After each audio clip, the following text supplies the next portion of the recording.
The Power of Myth by Joseph Campbell, with Bill Moyers, abridged, read by Vincent Bagnall. For weeks after Joseph Campbell died, I was reminded of him just about everywhere I turned, coming up from the subway at Times Square and feeling the energy of the pressing crowd.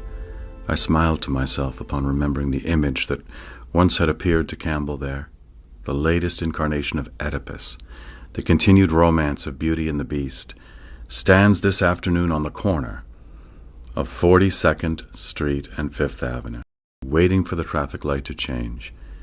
At a preview of John Huston's last film, The Dead, based on a story of James Joyce, I thought again of Joseph Campbell. One of his first important works was a key to Finnegan's Wake, what Joyce called the grave and constant in human sufferings. Campbell knew to be a principal theme of classic mythology.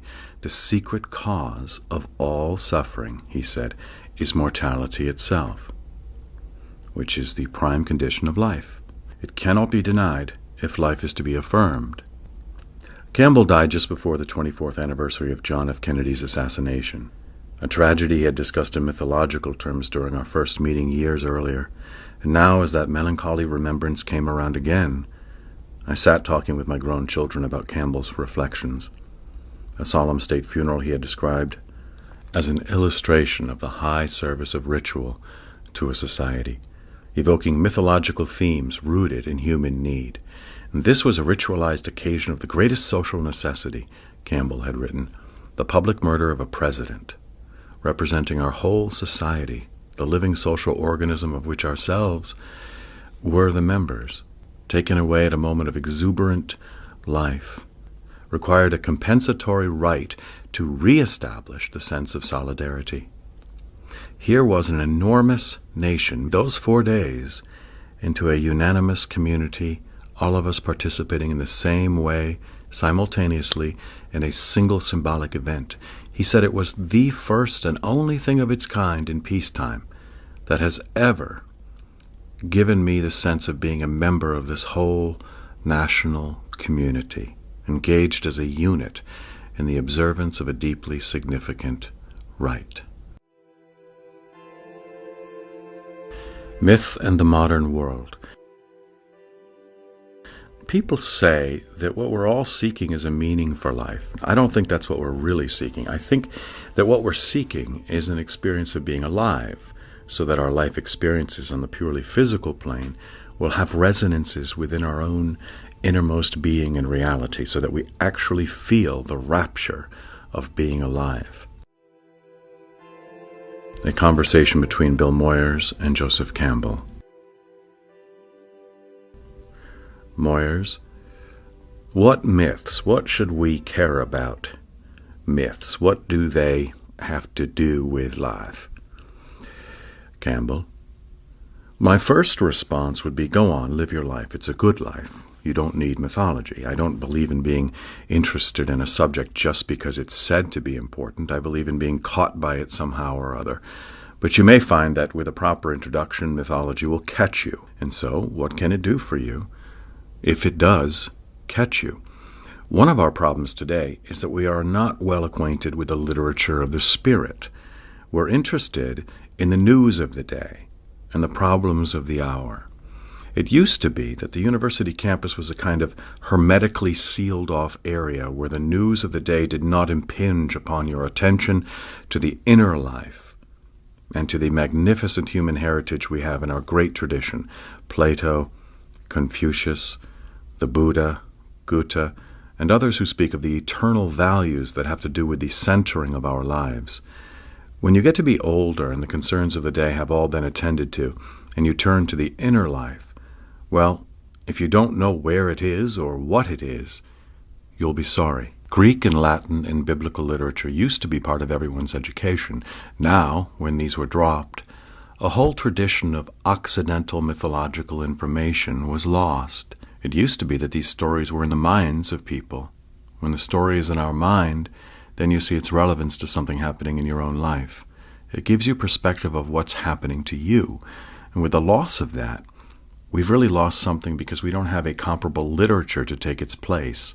And these bits of information from ancient times, which have to do with the themes that have supported human life, built civilizations and informed religions over the millennia, have to do with deep inner problems, inner mysteries, inner thresholds of passage. And if you don't know what the guide signs are along the way, you have to work it out yourself. But once this subject catches you, there is such a feeling from one or another of these traditions of information of a deep, rich, life-vivifying sort that you don't want to give it up. So we tell stories to try to come in terms with the world, to harmonize our lives with reality. I think so, yes. Novels, great novels, can be wonderfully instructive. In my 20s and 30s, and even on into my 40s, James Joyce and Thomas Mann were my teachers. I read everything they wrote. Both were writing in terms of what might be called the mythological traditions. Take, for example, the story of Tonio in Thomas Mann's Tonio Kruger. Tonio's father was a substantial businessman, a major citizen in his hometown. Little Tonio, however, had an artistic temperament, so he moved to Munich and joined a group of literary people who felt themselves above the mere money earners and family men.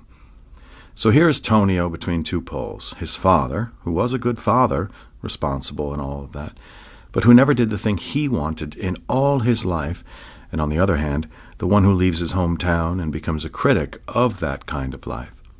But Tonio found that he really loved these hometown people, and although he thought himself a little superior in an intellectual way to them and could describe them with cutting words, his heart was nevertheless with them. But when he left to live with the Bohemians, he found that they were so disdainful of life that he couldn't stay with them either. So he left them and wrote a letter back to someone in the group saying, "I admire those cold, proud beings who adventure upon the paths of great and daemonic beauty and despise mankind, but I do not envy them. For if anything is capable of making a poet of a literary man, it is my hometown love of the human, the living and ordinary. All warmth derives from this love, all kindness and all humor. Indeed, to me it even seems that this must be that love of which it is written, that one may speak with the tongues of men and of angels, and yet, lacking love, be as sounding brass or a tinkling cymbal." And then he says, the writer must be true to truth, and that's a killer, because the only way you can describe a human being truly is by describing his imperfections. The perfect human being is uninteresting. The Buddha who leaves the world, it is the imperfections of life that are lovable. And when the writer sends a dart of the true word, it hurts. But it goes with love. And this is what Mann called erotic irony, the love for that which you are killing with your cruel, analytical word. I cherish that image, my hometown love, the feeling you get for that place, no matter how long you've been away or even if you never return. That was where you first discovered people. But why do you say you love people for their imperfections? Aren't children lovable because they're falling down all the time and have little bodies with the heads too big? Didn't Walt Disney know all about this when he did the Seven Dwarfs? And these funny little dogs that people have, they're lovable because they're so imperfect. Well, perfection would be a bore, wouldn't it? It would have to be. It would be inhuman. The umbilical point, the humanity, the thing that makes you human and not supernatural and immortal, that's what's lovable. And that is why some people have a very hard time loving God, because there's no imperfection there. You can be in awe, but that would not be real love. It's Christ on the cross that becomes lovable. What do you mean? Suffering. Suffering is imperfection, is it not? The story of human suffering, striving, living, and youth coming to knowledge of itself, what it has to go through. I came to understand from reading your books, The Masks of God or The Hero with a Thousand Faces, for example, that What human beings have in common is revealed in myths. Myths are stories of our search through the ages for truth, for meaning, for significance. We all need to tell our story and to understand our story. We all need to understand death and to cope with death, and we all need help in our passages from birth to life and then to death. We need for life to signify, to touch the eternal, to understand the mysterious, to find out who we are. People say that what we're all seeking is a meaning for life. I don't think that's what we're really seeking. I think that what we're seeking is an experience of being alive, so that our life experiences on the purely physical plane will have resonances with our own innermost being and reality, so that we actually feel the rapture of being alive. And that's what it's all finally about. And that's what these clues help us to find within ourselves. Myths are clues. Myths are clues to the spiritual potentialities of the human life. What we're capable of knowing and experiencing within? Yes. Now, you've changed the definition of a myth from the search for meaning to the experience of meaning. Experience of life. The mind has to do with meaning. What's the meaning of a flower? There's a Zen story about a sermon of the Buddha in which he simply lifted a flower. There was only one man who gave him a sign with his eyes that he understood what was said.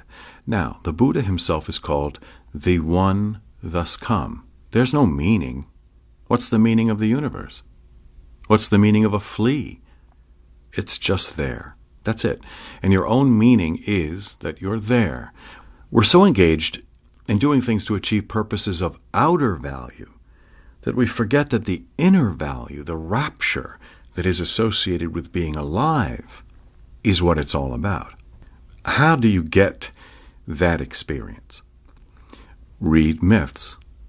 They teach you that you can turn inward, and you begin to get the message of the symbols. Read other people's myths, not those of your own religion, because you tend to interpret your own religion in terms of facts. But if you read the other ones, you begin to get the message. Myth helps you to put your mind in touch with this experience of being alive. It tells you what the experience is. Marriage, for example. What is marriage?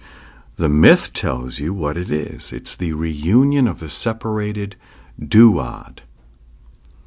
Originally, you were one. You are now two in the world. But the recognition of the spiritual identity is what marriage is.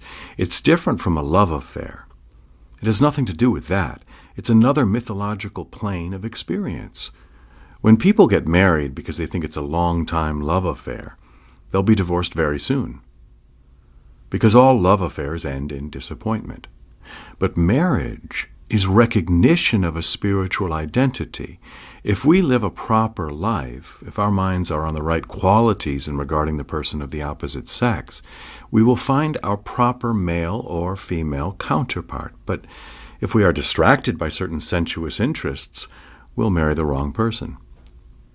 By marrying the right person, we reconstruct the image of the incarnate God. And that's what marriage is. The right person. How does one choose the right person? Your heart tells you. It ought to. Your inner being. That's the mystery. You recognize your other self. Well, I don't know, but there's a flash that comes and something in you knows that this is the one. If marriage is this reunion of the self, with the male or female grounding of ourselves, why is it that marriage is so precarious in our modern society? Because it's not regarded as a marriage. I would say that if the marriage isn't a first priority in your life, you're not married. The marriage means the two that are one. The two become one flesh. If the marriage lasts long enough, and if you are acquiescing constantly to it instead of to individual personal whim, you come to realize that This is true. The two really are one. One not only biologically, but spiritually.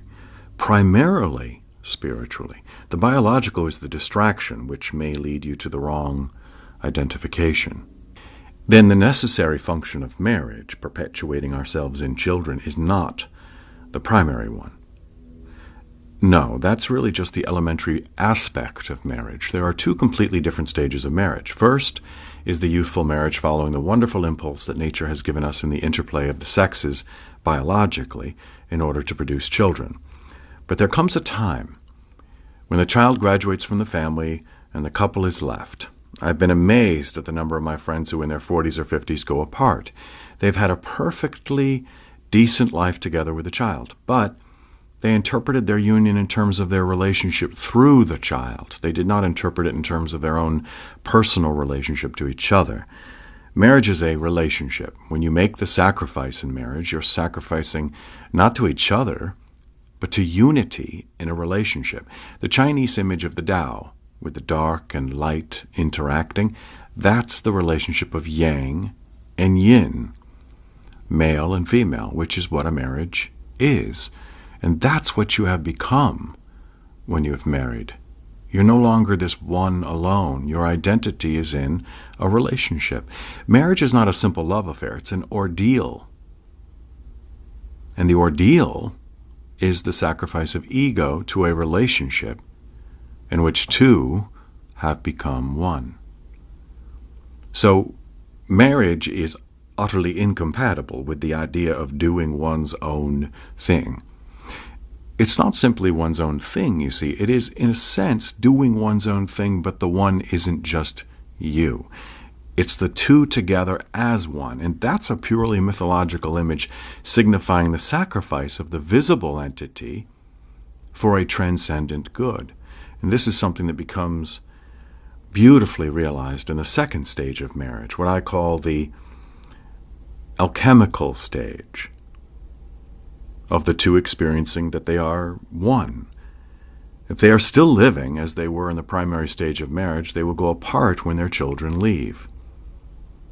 Daddy will fall in love with some little nubile girl and run off, and mother will be left with an empty house and heart, and will have to work it out on her own, in her own way. But that's because we don't understand the two levels of marriage. You don't make a commitment. We presume to. We make a commitment for better or for worse. That's the remnant of a ritual. And the ritual has lost its force. The ritual that once conveyed an inner reality is now merely form. And that's true in the rituals of society and the personal rituals of marriage and religion. How many people before marriage receive spiritual instruction as to what the marriage means? You can stand up in front of a judge and in 10 minutes get married. The marriage ceremony in India lasts 3 days. That couple is glued. You're saying that marriage is not just a social arrangement, it's a spiritual exercise. It's primarily a spiritual exercise, and the society is supposed to help us have the realization. Man should not be in the service of society. Society should be in the service of man. When man is in the service of society, you have a monster state, and that's what is threatening the world at this moment. What happens when a society no longer embraces a powerful mythology? What we've got on our hands. If you want to find out what it means to have a society without any rituals, read the New York Times. And you'd find the news of the day, including destructive and violent acts by young people who don't know how to behave in a civilized society. Society has provided them no rituals by which they become members of the tribe, of the community. All children need to be twice born to learn to function rationally in the present world, leaving childhood behind. I think of that passage in the first book of Corinthians.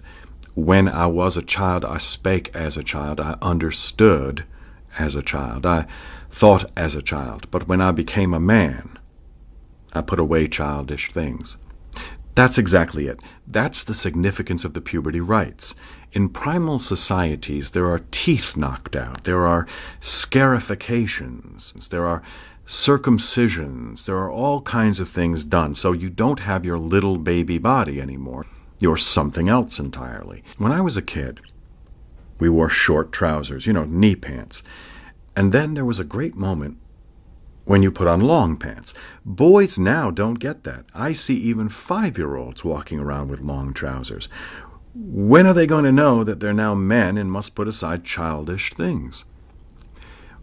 Where do the kids growing up in the city on 125th and Broadway, for example, where do these kids get their myths today?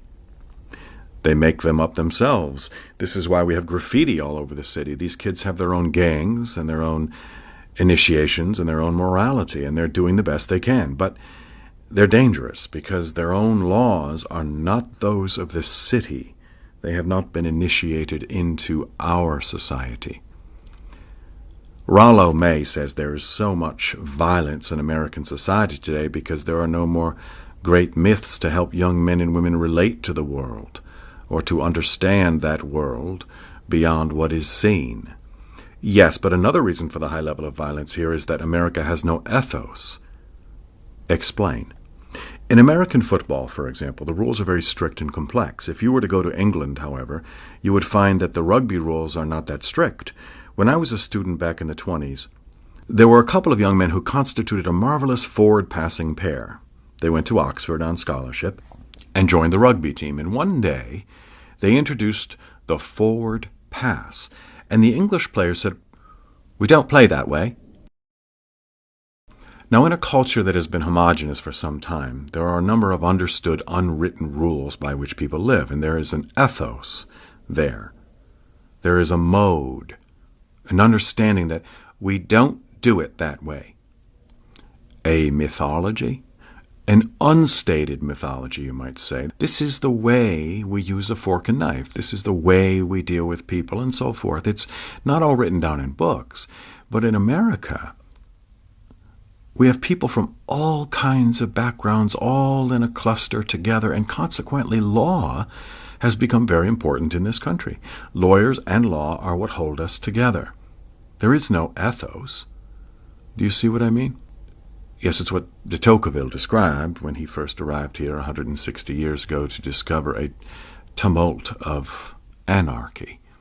What we have today is a demythologized world. And as a result, the students I meet are very much interested in mythology because myths bring them messages.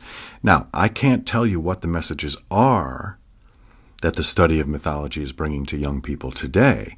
I know what it did for me, but it is doing something for them. When I go to lecture at any college, the room is bursting with students who have come to hear what I have to say.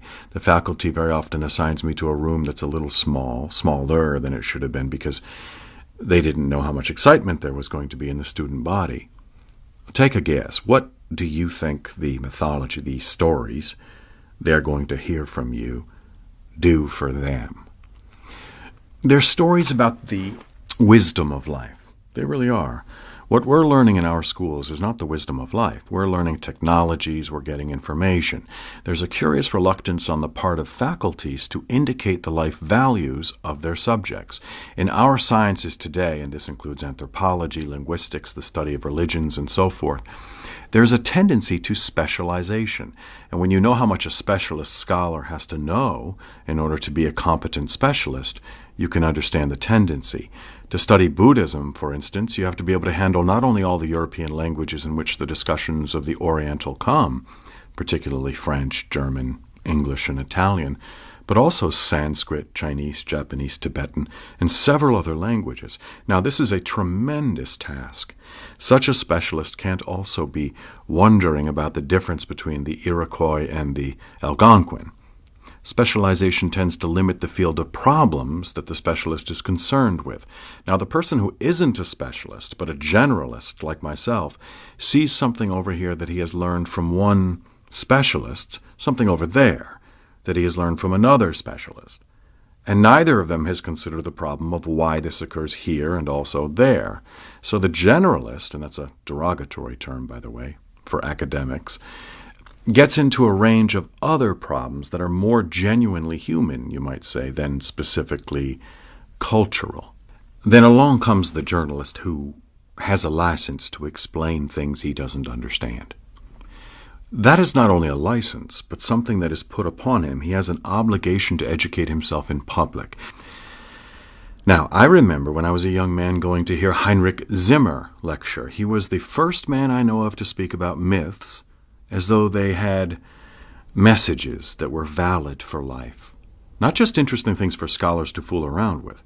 And that confirmed me in a feeling I had had ever since boyhood. Do you remember the first time you discovered myth? The first time the story came alive in you? I was brought up as a Roman Catholic. Now, one of the great advantages of being brought up a Roman Catholic is that you're taught to take myths seriously.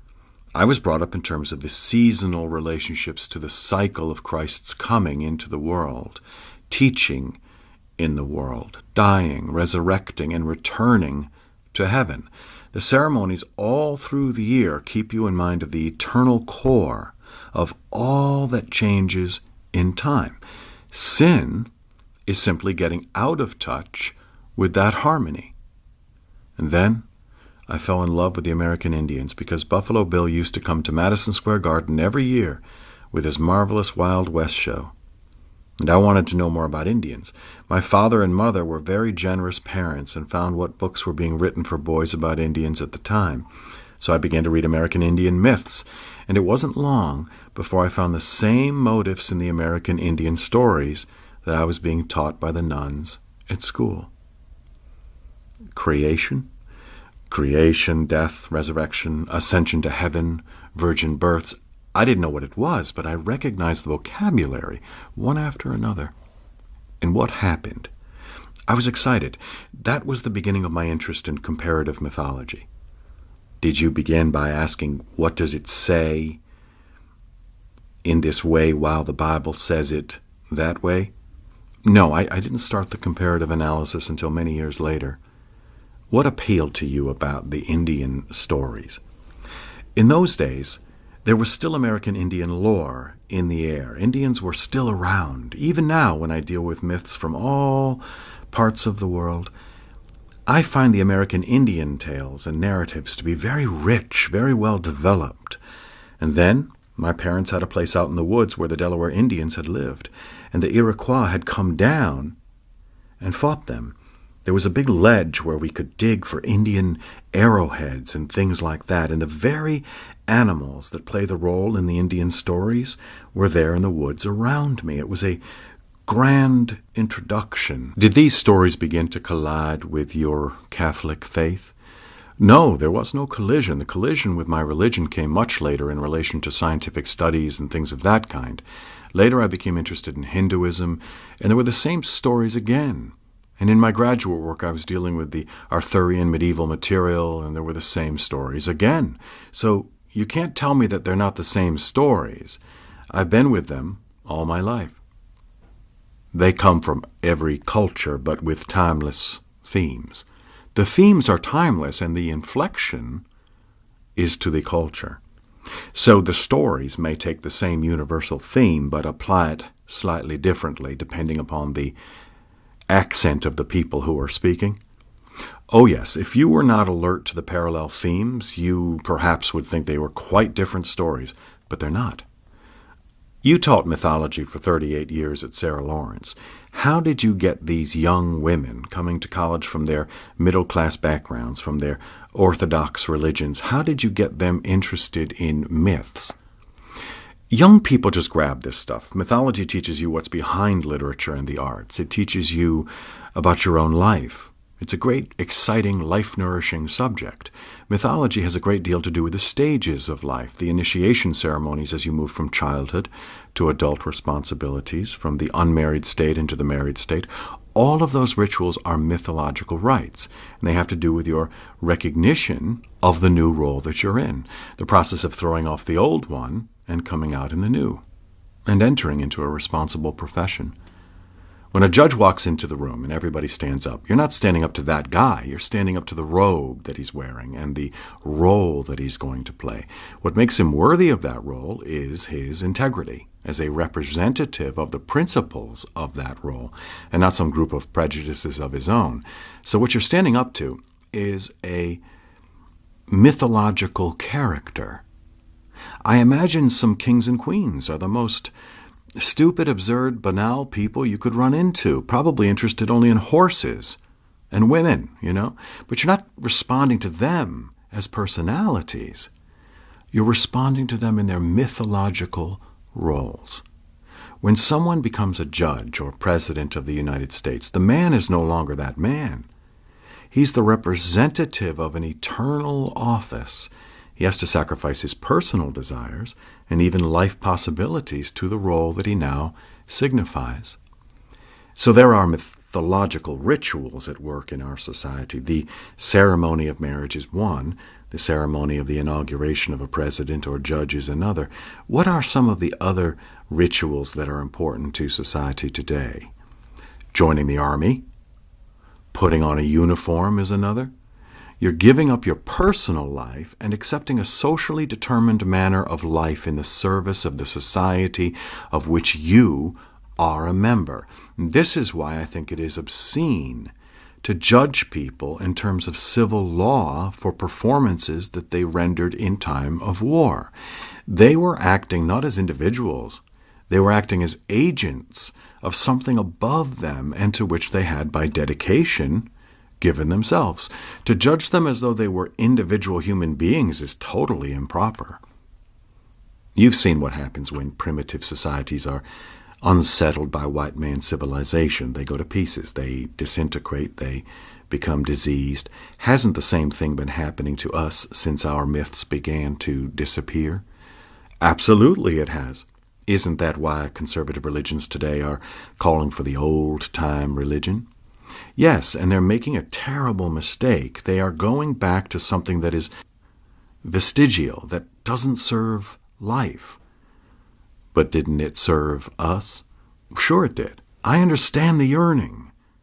In my youth I had fixed stars.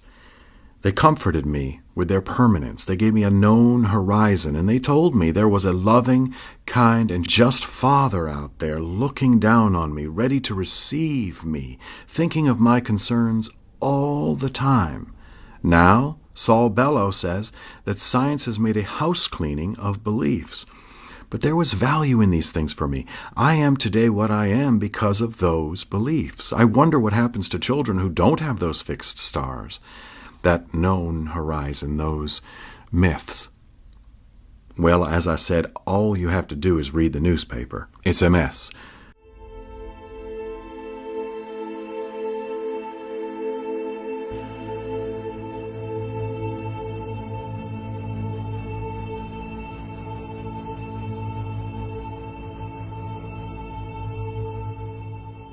The Power of Myth, Part 2. The Journey Inward. One thing that comes out in myths is that at the bottom of the abyss comes the voice of salvation. The black moment is the moment when the real message of transformation is going to come. At the darkest moment comes the light. Someone asked me, why are you drawn to these myths? What do you see in what Joseph Campbell is saying? And I answered, these myths speak to me because they express what I know inside is true. Why is this so? Why does it seem that these stories tell me what I know inside is true? Does that come from the ground of my being, the unconscious that I have inherited from all that has come before me? That's right, you've got the same body with the same organs and energies that Cro-Magnon man had 30,000 years ago. Living a human life in New York City or living a human life in the caves, you go through the same stages of childhood, coming to sexual maturity, transformation of the dependency of childhood into the responsibility of manhood or womanhood, marriage, then failure of the body, gradual loss of its powers, and death. You have the same body, the same bodily experiences, and so you respond to the same images. For example, a constant image is that of the conflict of the eagle and the serpent. The serpent, bound to the earth, the eagle, in spiritual flight. Isn't that conflict something we all experience? And then when the two amalgamate, we get a wonderful dragon, a serpent with wings. All over the earth, people recognize these images. Whether I'm reading Polynesian or Iroquois or Egyptian myths, the images are the same, and they're talking about the same problems. They just wear different costumes when they appear at different times. Yes, it's as though the same play were taken from one place to another, and at each place the local players put on local costumes and enact the same old play. And these mythic images are carried forward from generation to generation almost unconsciously. Well, that's utterly fascinating because they are speaking about the deep mystery of yourself and everything else. It's a mysterium, a mystery. Tremendum et fascinans. Tremendous, horrific, because it smashes all of your fixed notion of things, and at the same time utterly fascinating, because it's of your own nature and being. When you start thinking about these things, about the inner mystery, inner life, the eternal life, there aren't too many images for you to use. You begin on your own to have the images that are already present in some other system of thought.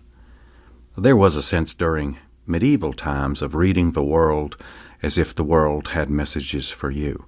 Oh, it certainly does. The myths help you read the messages. They tell you the typical probabilities. Give me an example. One thing that comes out in myths, for example, is that at the bottom of the abyss comes the voice of salvation. The black moment is the moment when the real message of transformation is going to come. At the darkest moment comes the light. Like Rothke's poem, "In a dark time the eye begins to see." You're saying that myths have brought this consciousness to you.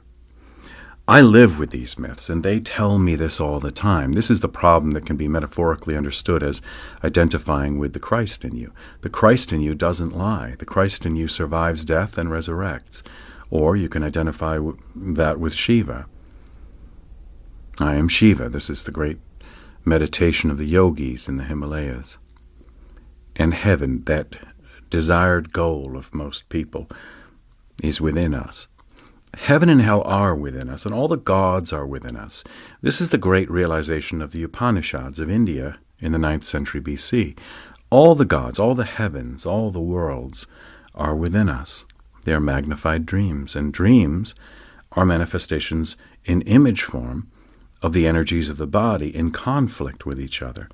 That is what myth is. Myth is a manifestation in symbolic images, in metaphorical images, of the energies of the organs of the body in conflict with each other. This organ wants this, that organ wants that. The brain is one of the organs.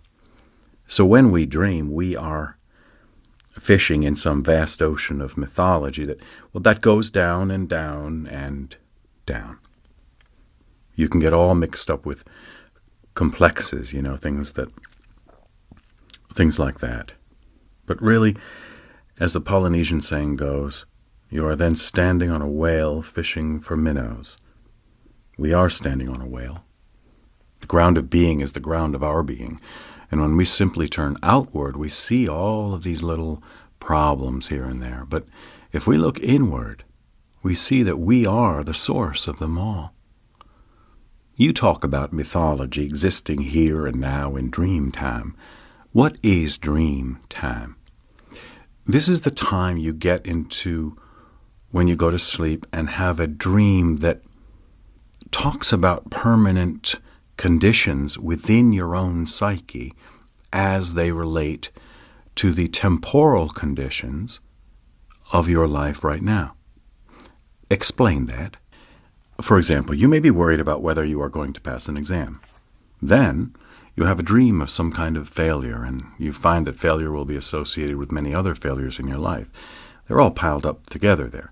Freud says even the most fully expounded dream is not really fully expounded.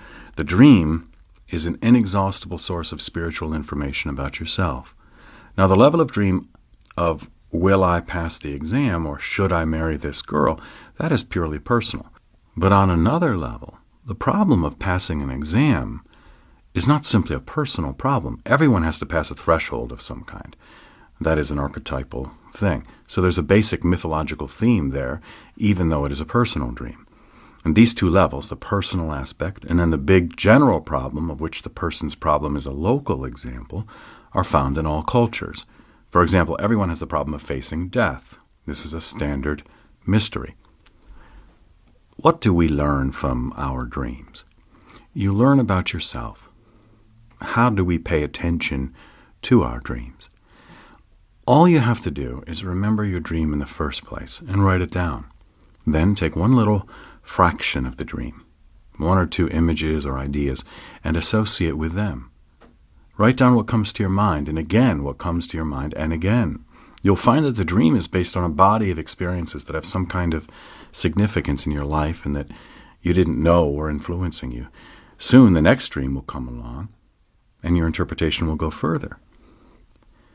A man once told me that he didn't remember dreaming until he retired. And suddenly, having no place to focus his energy, he began to dream and dream and dream. Do you think that we tend to overlook the significance of dreaming in our modern society? Ever since Freud's interpretation of dreams was published, there's been a recognition of the importance of dreams. But even before that, there were dream interpretations. People had superstitious notions about dreams. For example, something is going to happen because I dreamed it is going to happen. Why is a myth different from a dream? Oh, because a dream is a personal experience of that deep, dark ground that is the support of our conscious lives, and a myth is the society's dream. The myth is the public dream, and the dream is the private myth. If your private myth, your dream, happens to coincide with that of the society, you're in good accord with your group. If it isn't, you've got an adventure in the dark forest ahead of you. So if my private dreams are in accord with the public mythology, I'm more likely to live healthily in that society. But if my private dreams are out of step with the public, you'll be in trouble. If you're forced to live in that system, you'll be a neurotic. But aren't many visionaries and even leaders and heroes close to the edge of neuroticism? Yes, they are. How do you explain that?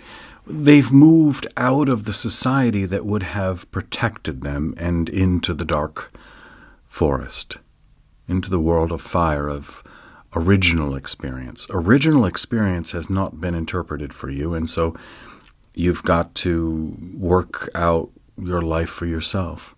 Either you can take it or you can't. You don't have to go far off the interpreted path to find yourself in very difficult situations. The courage to face the trials and to bring a whole new body of possibilities into the field of interpreted experience for other people to experience, that is the hero's deed. You say dreams come up from the psyche. I don't know where else they come from. I mean, they come from the imagination, don't they? The imagination is grounded in the energy of the organs of the body, and these are the same in all human beings. Since imagination comes out of one biological ground, it is bound to produce certain themes. Dreams are dreams. There are certain characteristics of dreams that can be enumerated, no matter who is dreaming them. I think of a dream as something very private, while a myth is something very public. On some levels, a private dream runs into truly mythic themes and can't be interpreted except by an analogy with a myth. Jung speaks of two orders of dream, the personal dream and the archetypal dream, or the dream of mythic dimension. You can interpret a personal dream by association, figuring out what it is talking about in your own life or in relation to your own personal problem. But every now and then a dream comes up that is pure myth, that carries a mythic theme, or that is said, for example, to come from the Christ within. From the archetypal person within us, the archetypal self, we are. That's right. Now there is another deeper meaning of dream time, which is of a time that is no time, just an enduring state of being. There's an important myth from Indonesia that tells of this mythological age and its termination. In the beginning, according to this story, the ancestors were not distinguished as to sex. There were no births, there were no deaths. Then, a great public dance was celebrated. And in the course of the dance, one of the participants was trampled to death and torn to pieces, and the pieces were buried. At the moment of that killing, the sexes became separated, so that death was now balanced by begetting by death. While from the buried parts of the dismembered body, food plants grew. Time had come into being, death, birth, and the killing and eating of other living beings for the preservation of life. The timeless time of the beginning had been terminated by a communal crime, a deliberate murder, or sacrifice. Now, one of the main problems of mythology is reconciling the mind to this brutal precondition of all life, which lives by the killing and eating of lives. You don't kid yourself by eating only vegetables, either, for they, too, are alive. So the essence of life is this eating of itself. Life lives on lives, and the reconciliation of the human mind and sensibilities to that fundamental fact is one of the functions of some of those very brutal rites in which the ritual consists chiefly of killing, in imitation, as it were, of that first primordial crime out of which arose this temporal world in which we all participate. The reconciliation of mind to the conditions of life is fundamental to all creation stories. They're very like each other in this respect. But take the creation story in Genesis, for example. How is it like other stories?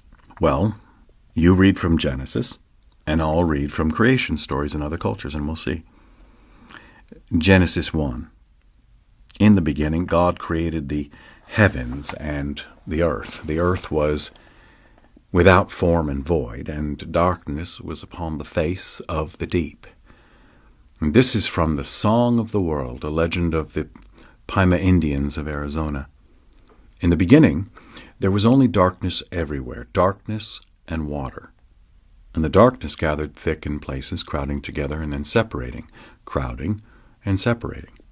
In Genesis 1, and the Spirit of God was moving over the face of the waters, and God said, "Let there be light," and there was light.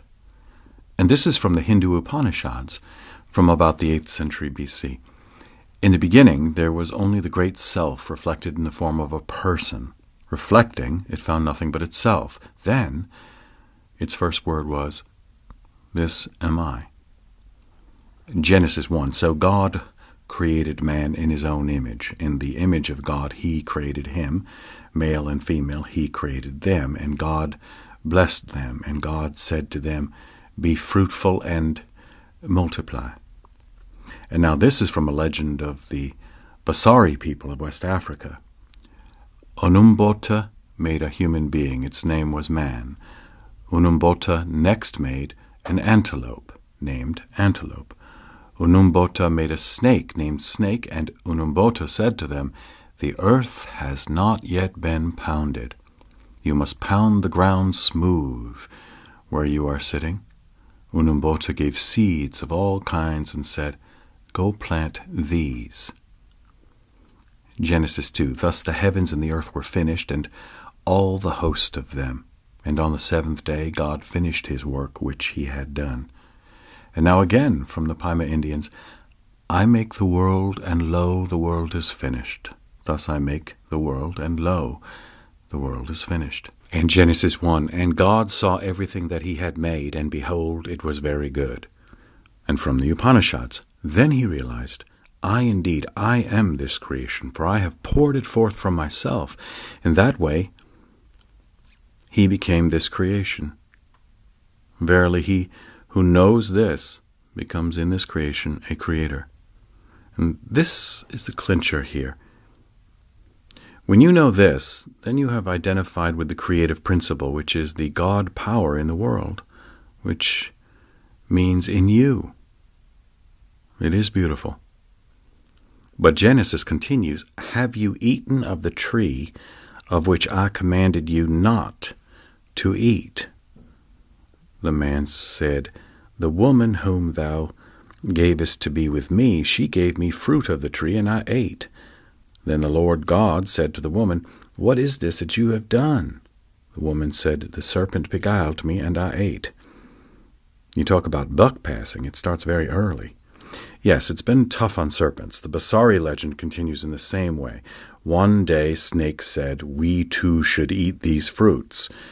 "Why must we go hungry?" Antelope said, "But we don't know anything about this fruit." Then man and his wife took some of the fruit and ate it. Unumboti came down from the sky and asked, "Who ate the fruit?" They answered, "We did." Unumboti asked, "Who told you that you could eat that fruit?" They replied, "Snake did." It is very much the same story. What do you make of it, that in these two stories the principal actors point to someone else as the initiator of the fall? Yes, but it turns out to be the snake. In both of these stories, the snake is a symbol of life throwing off the past and continuing to live. Why? The power of life causes the snake to shed its skin, just as the moon sheds its shadow. The serpent sheds its skin to be born again, as the moon, its shadow, to be born again. They are equivalent symbols. Sometimes the serpent is represented as a circle eating its own tail. That's an image of life. Life sheds one generation after another to be born again. The serpent represents immortal energy and consciousness engaged in the field of time, constantly throwing off death and being born again. And there is something tremendously terrifying about life when you look at it that way. And so the serpent carries in itself the sense of both the fascination and the terror of life. Furthermore, the serpent represents the primary function of life, mainly eating. Life consists in eating other creatures. You don't think about that very much when you make a nice-looking meal. But what you're doing is eating something that was recently alive. And when you look at the beauty of nature and you see the birds picking around, they're eating things. You see the cows grazing, they're eating things. The serpent is a traveling alimentary canal. That's about all it is. And it gives you that primary sense of shock, of life in its most primal quality. And there's no arguing with that animal at all. Life lives by killing and eating itself, casting off death and being reborn like the moon. This is one of the mysteries that these symbolic, paradoxical forms try to represent. Now, the snake in most cultures is given a positive interpretation. In India, even the most poisonous snake, the cobra, is a sacred animal, and the mythological serpent king is the next thing to the Buddha. The serpent represents the power of life engaged in the field of time and of death, yet eternally alive. The world is but its shadow, the falling skin. The serpent was revered in the American Indian traditions, too. The serpent was thought of as a very important power to be made friends with. Go down to the Pueblos, for example, and watch the snake dance of the Hopi, where they take the snakes in their mouths and make friends with them and then send them back to the hills. The snakes are sent back to carry the human message to the hills, just as they have brought the message of the hills to the humans. The interplay of man and nature is illustrated in this relationship with the serpent. A serpent flows like water, and so is watery, but its tongue continually flashes fire, so you have the pair of opposites together in the serpent. But in the Christian story, the serpent is the seducer. That amounts to a refusal to affirm life. In the biblical tradition we have inherited, life is corrupt and every natural impulse is sinful unless it has been circumcised or baptized. The serpent was the one who brought sin into the world, and the woman was the one who handed the apple to man. This identification of the woman with sin, of the serpent with sin, and thus of life with sin, is the twist that has been given to the whole story in the biblical myth and doctrine of the fall. Does the idea of woman as sinner appear in other mythologies? No, I don't know of it elsewhere. The closest thing to it would be perhaps Pandora with Pandora's box, but that's not sin, that's just trouble. The idea in the biblical tradition of the fall is that nature as we know it is corrupt. Sex in itself is corrupt, and the female, as the epitome of sex, is a corrupter. Why was the knowledge of good and evil forbidden to Adam and Eve? Without that knowledge, we'd all be a bunch of babies still in Eden without any participation in life. Woman brings life into the world. Eve is the mother of this temporal world. Formerly, you had a dreamtime paradise there in the Garden of Eden. No time, no birth, no death, no life. The serpent, who dies and is resurrected, shredding its skin and renewing its life, is the Lord of the central tree, where time and eternity come together. He is the primary God, actually, in the Garden of Eden. Yahweh, the one who walks there in the cool of the evening, is just a visitor. The garden is the serpent's place. It is an old, old story. We have Sumerian seals from as early as 3500 BC showing the serpent and the tree and the goddess, with the goddess giving the fruit of life to a visiting male. The old mythology of the goddess is right there. Now, I saw a fantastic thing in a movie years and years ago of a Burmese snake priestess who had to bring rain to her people by climbing up a mountain path, calling a king cobra from his den, and actually kissing him 3 times on the nose. Now, there was the cobra, the giver of life, the giver of rain, as a divine positive figure, not a negative one. But how do you explain the difference between that image and the image of the snake in Genesis? There is actually a historical explanation based on the coming of the Hebrews into Canaan and their subjugation of the people of Canaan. The principal divinity of the people of Canaan was the goddess, and associated with the goddess is the serpent. And this is the symbol of the mystery of life. The male God-oriented group rejected it. In other words, there is a historical rejection of the mother goddess implied in the story of the Garden of Eden.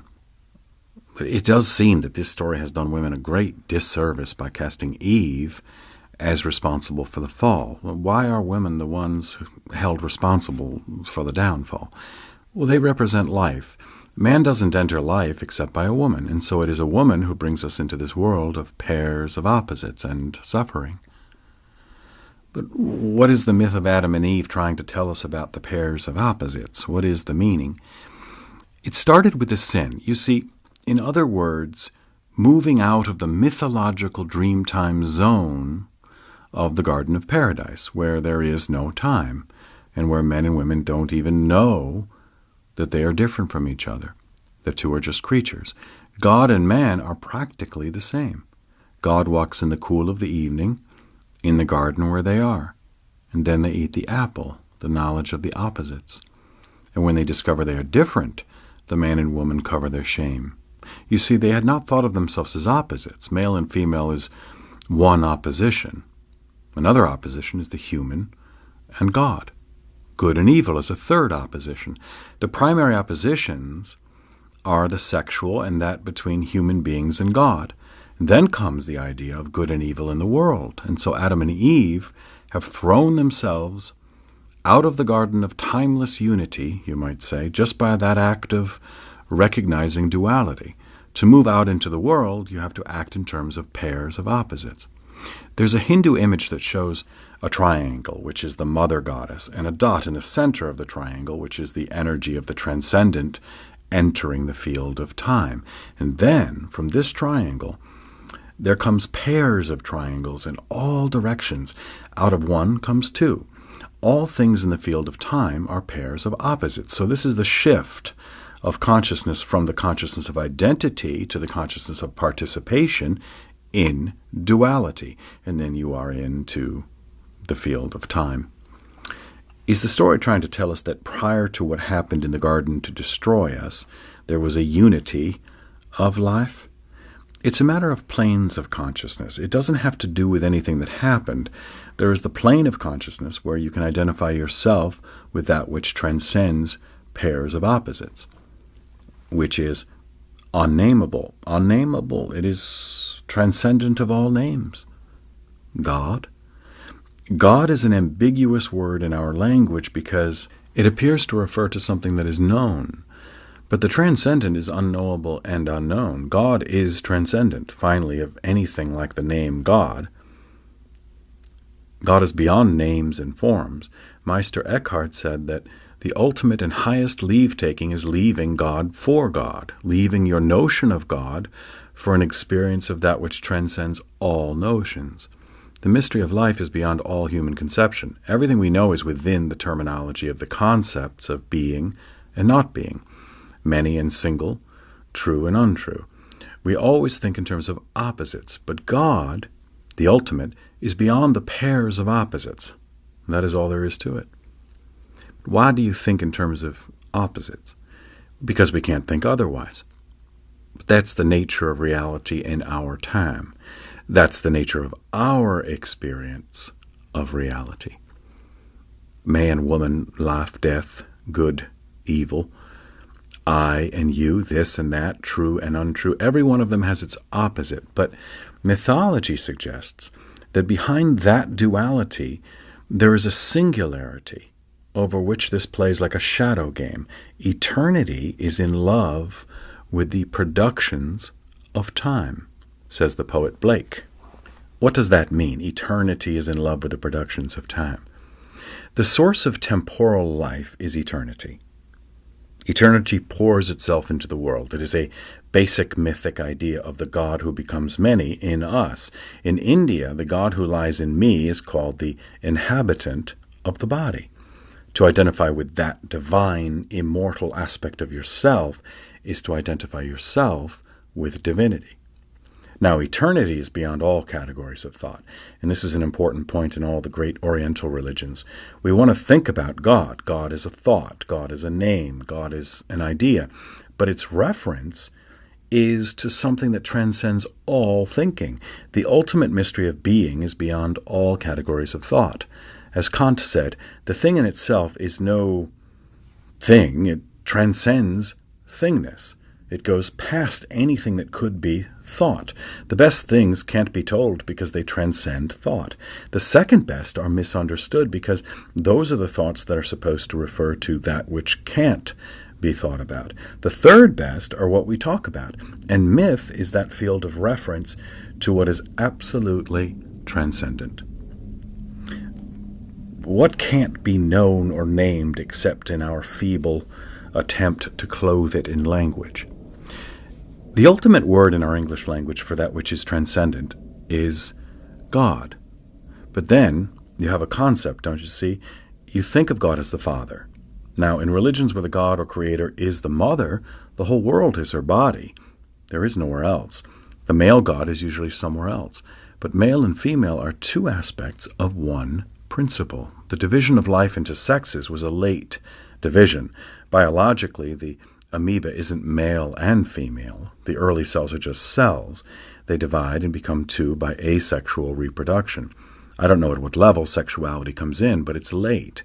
And that's why it's absurd to speak of God as either this sex or that sex. But isn't the only way a human being can try to grope with this immense idea to assign it a language that he or she understands?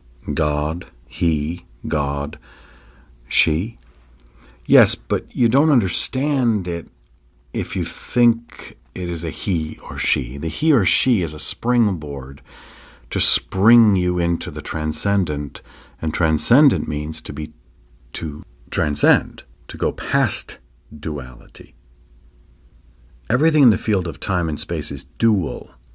The incarnation appears either as male or as female, and each of us in the incarnation of God. You're born in only one aspect of your actual metaphysical duality, you might say. And this is represented in the mystery religions, where an individual goes through a series of initiations, opening him inside into a deeper, deeper depth of himself. And there comes a moment when he realizes that he is both mortal and immortal, both male and female. Do you think there was such a place as the Garden of Eden?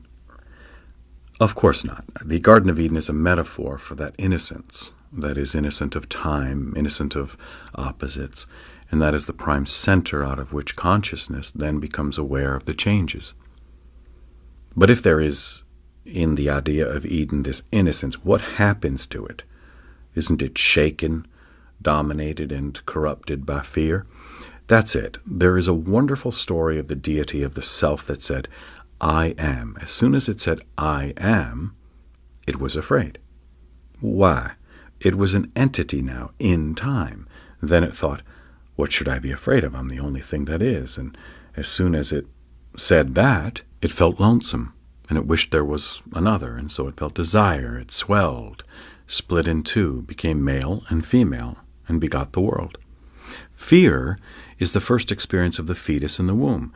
There's a Czechoslovakian psychiatrist, Stanislav Grof, now living in California, who for years treated people with LSD, and he found that some of them re-experienced birth, and in the re-experiencing of birth, the first stage is that of the fetus in the womb, without any sense of I or of being, and then shortly before birth, the rhythm of the uterus begins, and there's terror. Fear is the first thing. the thing that says I. Then comes the horrific stage of getting born, the difficult passage through the birth canal, and then, by God, light. Can you imagine? Isn't it amazing that this repeats just what the myth says? That self said, I am, and immediately felt fear. And then, when it realized it was alone, it felt desire for another and became two. That is the breaking into the world of light and the pairs of opposites. But what does it say about what all of us have in common that so many of these stories contain similar elements? The forbidden fruit, the woman. For example, these myths, these creation stories, contain a thou shalt not. Man and woman rebel against that prohibition and move out on their own. And after years and years of reading these things, I am still overwhelmed at the similarities in cultures that are far, far apart. There is a standard folktale motive called the one forbidden thing. Remember Bluebeard, who says to his wife, "Don't open that closet?" And then one always disobeys. In the Old Testament story, God points out the one forbidden thing. Now, God must have known very well that man was going to eat the forbidden fruit, but it was by doing that that man became the initiator of his own life. Life really began with that act of disobedience. But how do you explain these similarities? Well, there are two explanations. One explanation is that the human psyche is essentially the same all over the world. The psyche is the inward experience of the human body, which is essentially the same in all human beings, with the same organs, the same instincts, the same impulses, the same conflicts, the same fears. And out of this common ground have come what Jung has called the archetypes, which are the common ideas of myths. But what are the archetypes? They are elementary ideas, what could be called ground ideas. And these ideas Jung spoke of as archetypes of the unconscious. Archetype is the better term because elementary idea suggests headwork. Archetype of the unconscious means it comes from below. The difference between the Jungian archetypes of the unconscious and Freud's complexes is that the archetypes of the unconscious are manifestations of the organs of the body and their powers. Archetypes are biologically grounded, whereas the Freudian unconscious is a collection of repressed traumatic experiences from the individual's lifetime. The Freudian unconscious is a personal unconscious. It is biographical. The Jungian archetypes of the unconscious are biological. The biographical is second to that. All over the world, and at different times of human history, these archetypes or elementary ideas have appeared in different costumes. The differences in the costumes are the results of environment and historical conditions. It is these differences that the anthropologist is most concerned to identify and compare. Now, there is also a counter-theory of diffusion to account for the similarity of myths. For instance, the art of tilling the soil goes forth from the area in which it was first developed, and along with it goes a mythology that has to do with fertilizing the earth, with planting and bringing up the food plants. Some such myth as that, just described, of killing a deity, cutting it up, burying its members, and having the food plants grow. Such a myth will accompany an agricultural or planting tradition, but you won't find it in hunting culture. So there are historical as well as psychological aspects of this problem of the similarity of myths. Human beings subscribe to one or more of these stories of creation. What do you think we are looking for when we subscribe to one of these myths? I think what we are looking for is a way of experiencing the world that will open to us the transcendent, that informs us, and at the same time forms ourselves within it. And that is what people want. That is what the soul asks for. You mean we are looking for some accord with the mystery that informs all things, what you call that vast ground of silence which we all share? Yes, but not only to find it, but to find it actually in our environment, in our world, to recognize it, to have some kind of instruction that will enable us to experience the divine presence.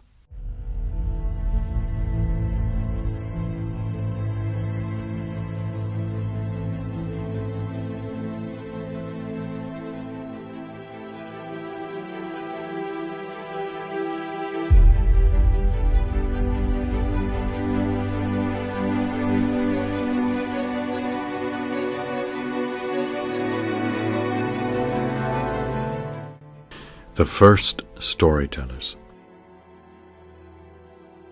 The animal envoys of the unseen power no longer serve, as in primeval times, to teach and to guide mankind. Bears, lions, elephants, ibexes, and gazelles are in cages in our zoos. Man is no longer the newcomer in a world of unexplored plains and forests, and our immediate neighbors are not wild beasts, but other human beings, contending for goods and space on a planet that is whirling without end around the fireball of a star. Neither in body nor in mind do we inhabit the world of those hunting races of the Paleolithic millennia, to whose lives and life ways we nevertheless owe the very forms of our bodies and structures of our minds. Memories of their animal envoys still must sleep somehow within us, for they wake a little and stir when we venture into wilderness. They wake in terror to thunder, and again they wake with a sense of recognition when we enter any one of those great painted caves. Whatever the inward darkness may have been to which the shamans of those caves descended in their trances, the same must lie within ourselves, nightly visited in sleep. Joseph Campbell, The Way of the Animal Powers.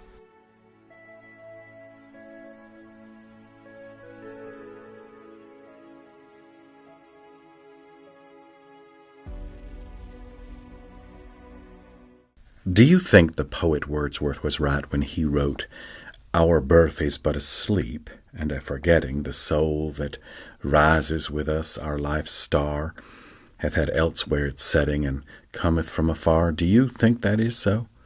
I do. Not an entire forgetfulness.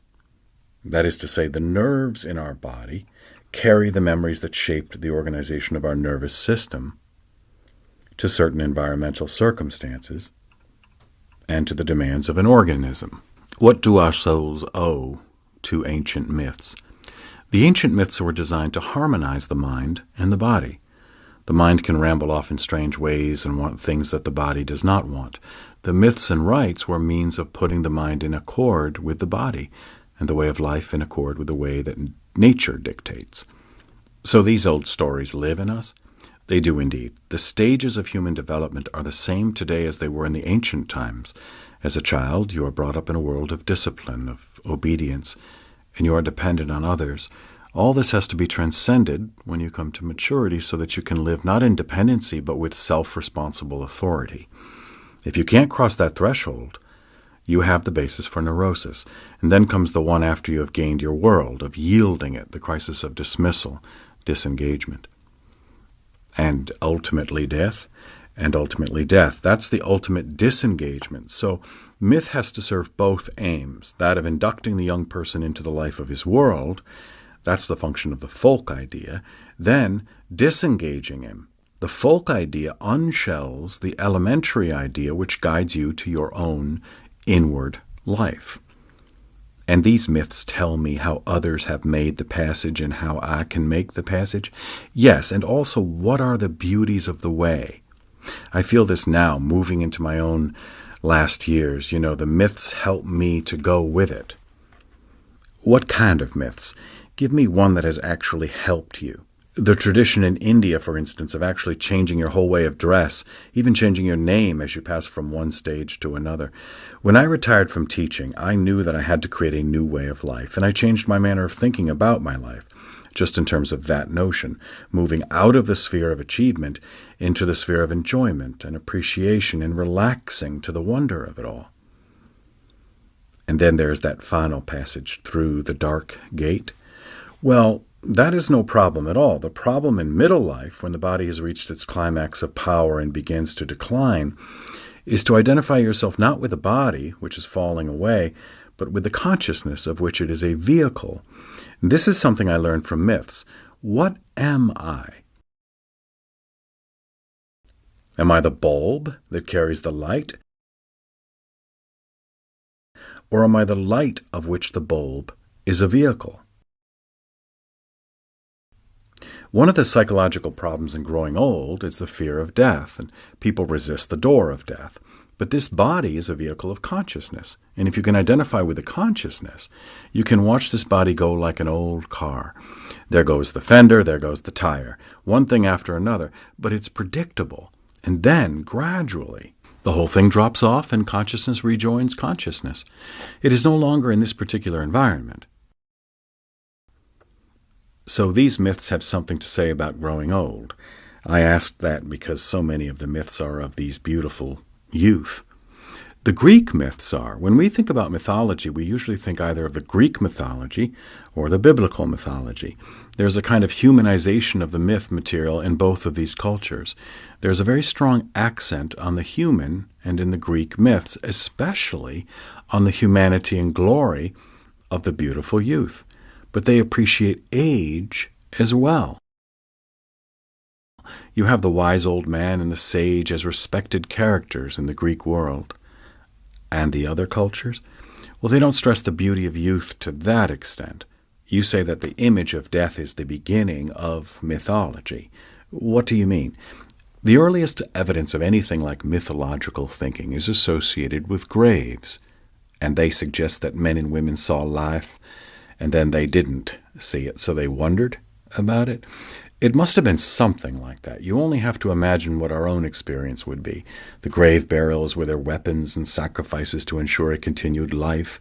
These certainly suggest that there was a person who was alive and warm before you, who was now lying there cold and beginning to rot. Something was there that isn't there. Where is it now? When do you think humans first discovered death? They first discovered death when they were first humans because they died. Now, animals have the experience of watching their companions dying, but as far as we know, they have no further thoughts about it, and there is no evidence that humans thought about death in a significant way until the Neanderthal period, when weapons and animal sacrifices occur with burials. What did these sacrifices represent? That I wouldn't know. Only a guess. I try not to guess. We have a tremendous amount of information about the subject, but there's a place where the information stops. And until you have writing, you don't know what people were thinking. All you have are significant remains of one kind or another, and you can extrapolate backward, but that's dangerous. However, we do know that burials always involve the idea of the continued life beyond the visible one, of a plane of being that is beyond the visible plane, and that is somehow supportive of the visible one to which we have to relate. I would say that that is the basic theme of all mythology, that there is an invisible plane supporting the visible one. What we don't know supports what we do know. Yes, and this idea of invisible support is connected with one's society, too. Society was there before you. It is there after you are gone, and you are a member of it. The myths that link you to your social group, the tribal myths, affirm that you are an organ of the larger organism. Society itself is an organ of a larger organism, which is the landscape, the world in which the tribe moves. The main theme in ritual is the linking of the individual to a larger morphological structure than that of his own physical body. Man lives by killing, and there is a sense of guilt connected with that. Burials suggest that my friend has died and he survives. The animals that I have killed must also survive. Early hunters usually had a kind of animal divinity. The technical name would be the animal master, the animal who is the master animal. The animal master sends the flocks to be killed. You see, the basic hunting myth is of a kind of covenant between the animal world and the human world. The animal gives its life willingly, with the understanding that its life transcends its physical entity and will be returned to the soil or to the mother through some ritual of restoration. And this ritual of restoration is associated with the main hunting animal. To the Indians of the American plains, it was the buffalo. On the northwest coast, the great festivals have to do with the run of salmon coming in. When you go to South Africa, the eland, the magnificent antelope, is the principal animal. And the principal animal is the one that furnishes the food. So in the early hunting societies, there grew up between human beings and animals a bonding that required one to be consumed by the other. That is the way life is. Man is a hunter, and hunter is a beast of prey. In the myths, the beast of prey and the animal who is preyed upon play two significant roles. They represent two aspects of life, the aggressive, killing, conquering, creating aspect of life, and the one that is the matter of, you might say, the subject matter, life itself.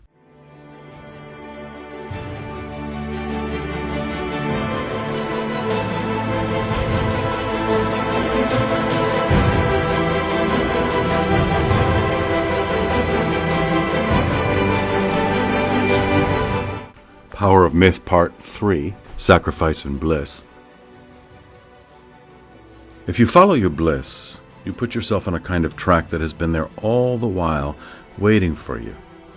And the life that you ought to be living is the one you are living. Wherever you are, if you are following your bliss, you are enjoying that refreshment, that life within you, all the time. What impresses me as I read what you have written about the impact of the environment on storytelling is that these people, the people on the plains, the hunters, the people in the forest, the planters, are participating in their landscape. They are part of their world, and every feature of their world becomes sacred to them. The sanctification of the local landscape is a fundamental function of mythology. You can see this very clearly with the Navajo, who will identify a northern mountain, a southern mountain, an eastern mountain, a western mountain, and a central mountain. In a Navajo hogan, the door always faces east. The fireplace is in the center, which becomes a cosmic center, with the smoke coming up through the hole in the ceiling so that the scent of the incense goes to the nostrils of the gods. The landscape, the dwelling place, becomes an icon, a holy picture. Wherever you are, you're related to the cosmic order. Again, when you see a Navajo sand painting, there will be a surrounding figure, and it may represent a mirage or the rainbow or whatnot, but there will always be a surrounding figure with an opening in the east so that the new spirit can pour in. When the Buddha sat under the bo tree, he faced east, the direction of the rising sun. On my first visit to Kenya, I went alone to one of the ancient sites of a primitive camp on what used to be the shore of a lake, and stayed there until night fell, feeling a sense of the presence of all creation, sensing underneath that night sky and that vast place that I belonged to something ancient, something very much still alive. I think it's Cicero who says that when you go into a great tall grove, the presence of a deity becomes known to you. There are sacred groves everywhere. And going into the forest as a little boy, I can remember worshiping a tree, a great big old tree, thinking, My, what you've known and been. And I think this sense of the presence of creation is a basic mood of man. But we live now in a city. It's all stone and rock, manufactured by human hands. It's a different kind of world to grow up in when you're out in the forest with the little chipmunks and the great owls. All these things are around you as presences, representing forces and powers and magical possibilities of life that are not yours, and yet are all part of life, and that opens it out to you. Then you find it echoing in yourself because you are nature. When a Sioux Indian would take the calumet, the pipe, he would hold it up stem to the sky so that the sun could take the first puff, and then he'd address the four directions, always. In that frame of mind, when you're addressing yourself to the horizon, to the world that you're in, then you're in your place in the world. It's a different way to live. You write in the mythic image about the center of transformation, the idea of a sacred place where the temporal walls may dissolve to reveal a wonder. What does it mean to have a sacred place? This is an absolute necessity for anybody today. You must have a room or a certain hour or so a day where you don't know what was in the newspapers that morning. You don't know who your friends are.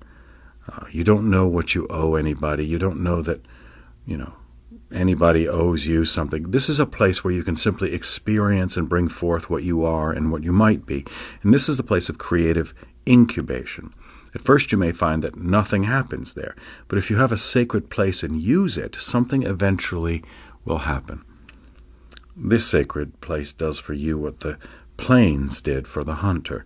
Well, for them, the whole world was a sacred place, but our life has become so economic and practical in its orientation that as you get older, the claims of the moment or upon you are so great, you hardly know where the hell you are or what it is you intended. You're always doing something that is required of you. Where is your bliss station? You have to try to find it. Get a phonograph and put on the music that you really love, even if it's corny music that nobody else respects, or get the book you like to read. In your sacred place, you get the thou feeling of life that these people had for the whole world in which they lived. We have talked about the impact of the landscape on the people, but what about the effect of people on the landscape? People claim the land by creating sacred sites. By mythologizing the animals and plants, they invest the land with spiritual powers. It becomes like a temple, a place for meditation. For example, the Navajo did a marvelous job in mythologizing animals. In the Navajo sand paintings, you see these little animals, each with its own value. Now, these animals are not shown naturalistically, they are stylized. And the stylization refers to their spiritual, not to their merely physical characteristics. There's a big fly, for example, that will sometimes fly down and sit on your shoulder when you're walking along in the desert. In the Navajo myths, he is known as Big Fly, also as Little Wind, and he whispers to the young heroes the answers to all the questions that their fathers put to them when they're being tested. Big Fly is the voice of the Holy Spirit revealing hidden wisdom. And the purpose of all this? To claim the land, to turn the land where they lived into a place of spiritual relevance. So when Moses looked out on the promised land, he was simply doing what other spiritual leaders had done for their own people. He was claiming that land. Yes, you remember the story of Jacob's dream. When Jacob awakes, the place becomes Bethel, the house of God. Jacob has claimed that place with a certain spiritual significance, and this is the place where God sowed his energies. Do sacred sites still exist on the continent today? Mexico City was a sacred site, one of the great cities in the world before the Spanish tore it apart. When the Spanish first saw Mexico City, it was a greater city than any city in Europe, and it was a sacred city with great temples. Now, the Catholic Cathedral is right where the Temple of the Sun used to be, and that's an example of land claiming by the Christians. You see, they are transforming the same landscape into their landscape by putting their temple where the other temple was. Our Pilgrim Fathers, for example, named sites after biblical centers, and somebody in Upper New York State had the Odyssey and Iliad in his mind. Ithaca, Utica, and one classical name after another. In a sense, people are anointing the land where they believe there is energy which empowers them. There is an organic relationship between the land and the structures people build upon it. Yes, but that ended with the coming of the metropolis. In New York now, the competition is over who can build the tallest building. This is a kind of architectural triumph. It is a statement of the city that we are a financial power center, and look what we can do. It is a kind of virtuoso acrobatic stunt. Where are the sacred places today? They don't exist. There are few historical spots where people may go think about something important that happened there. For example, we may go visit the Holy Land, because that's the land of our religious origins. But every land should be a holy land. One should find the symbol in the landscape itself of the energies of the life there. And that's what all early traditions do. They sanctify their own landscape. That's what the early settlers of Iceland did, for example, in the 8th and 9th centuries. They established their different settlements in a relationship of 432,000 Roman feet to each other. The whole organization of the Icelandic landscape was in terms of such cosmic relationships, so that wherever you go in Iceland, you are, so to say, if you know your mythology, in accord with the universe. And this is the same kind of mythology that you have in Egypt. But in Egypt, the symbology took a different shape, because Egypt is not circular. Egypt is long. So there you have the sky goddess as a sacred cow, 2 feet in the south and 2 feet in the north, a rectangular idea, so to speak. But the spiritual symbolization of our own civilization is basically lost to us, and that's why it's so wonderful to go to the lovely little French town of Chartres, where the cathedral still dominates, and you hear the bells ring when night turns to day, and when morning turns to noon, and again when day turns to night. The hero's adventure. Furthermore, we have not even to risk the adventure alone, for the heroes of all time have gone before us. The labyrinth is thoroughly known. We have only to follow the thread of the hero path, and where we had thought to find an abomination, we shall find a god. And where we had thought to slay another, we shall slay ourselves.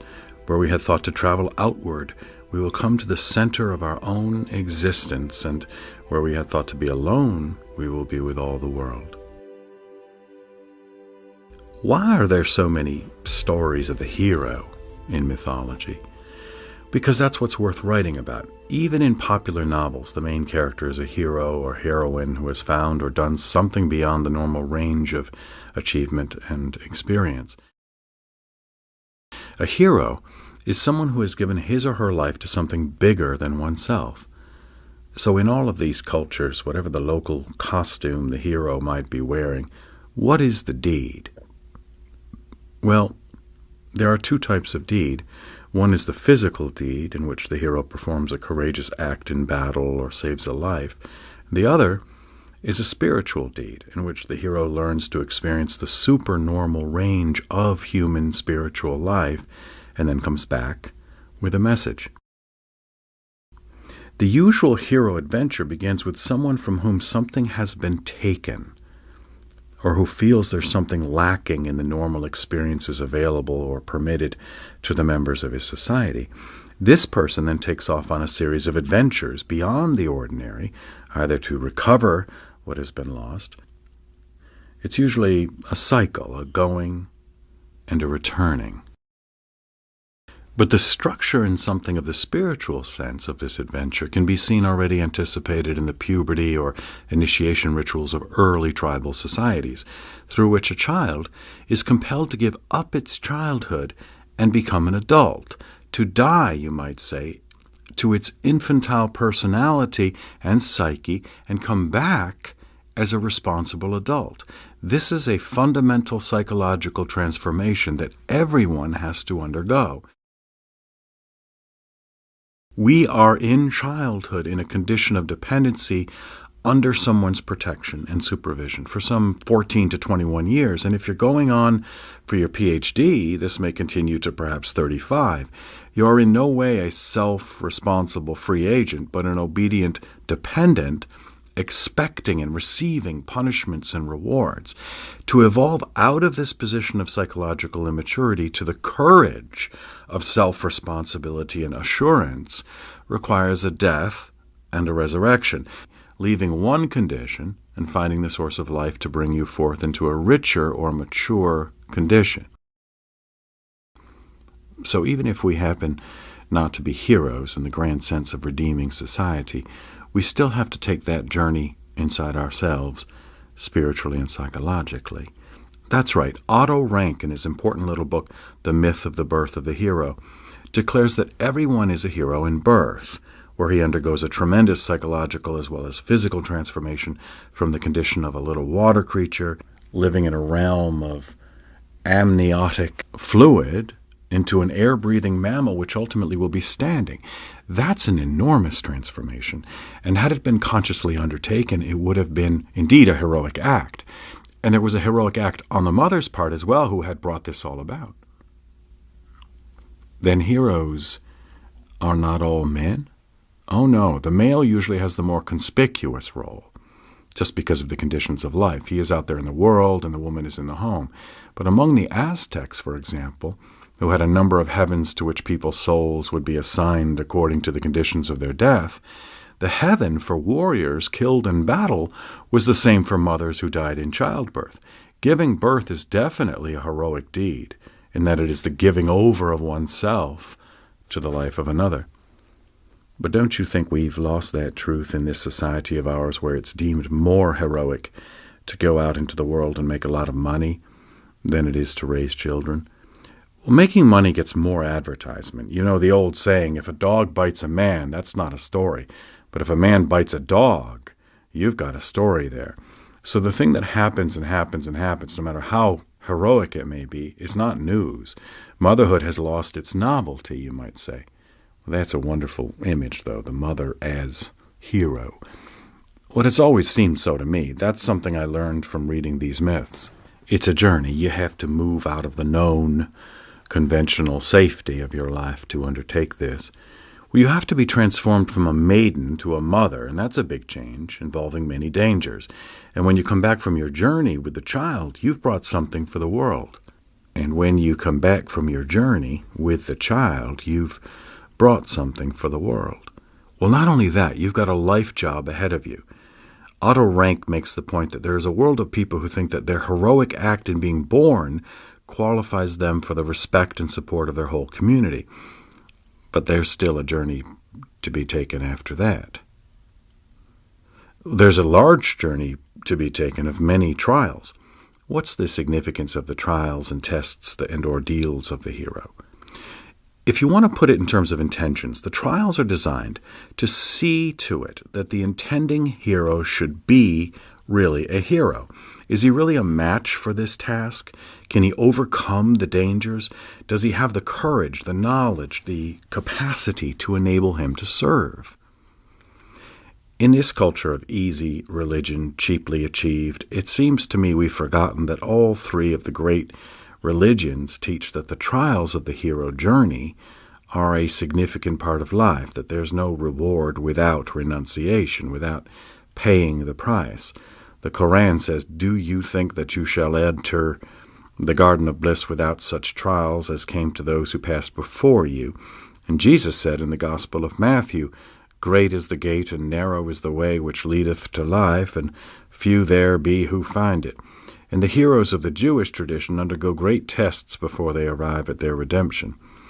Well, if you realize what the real problem is, losing yourself, giving yourself to some higher end or to another, you realize that this itself is the ultimate trial.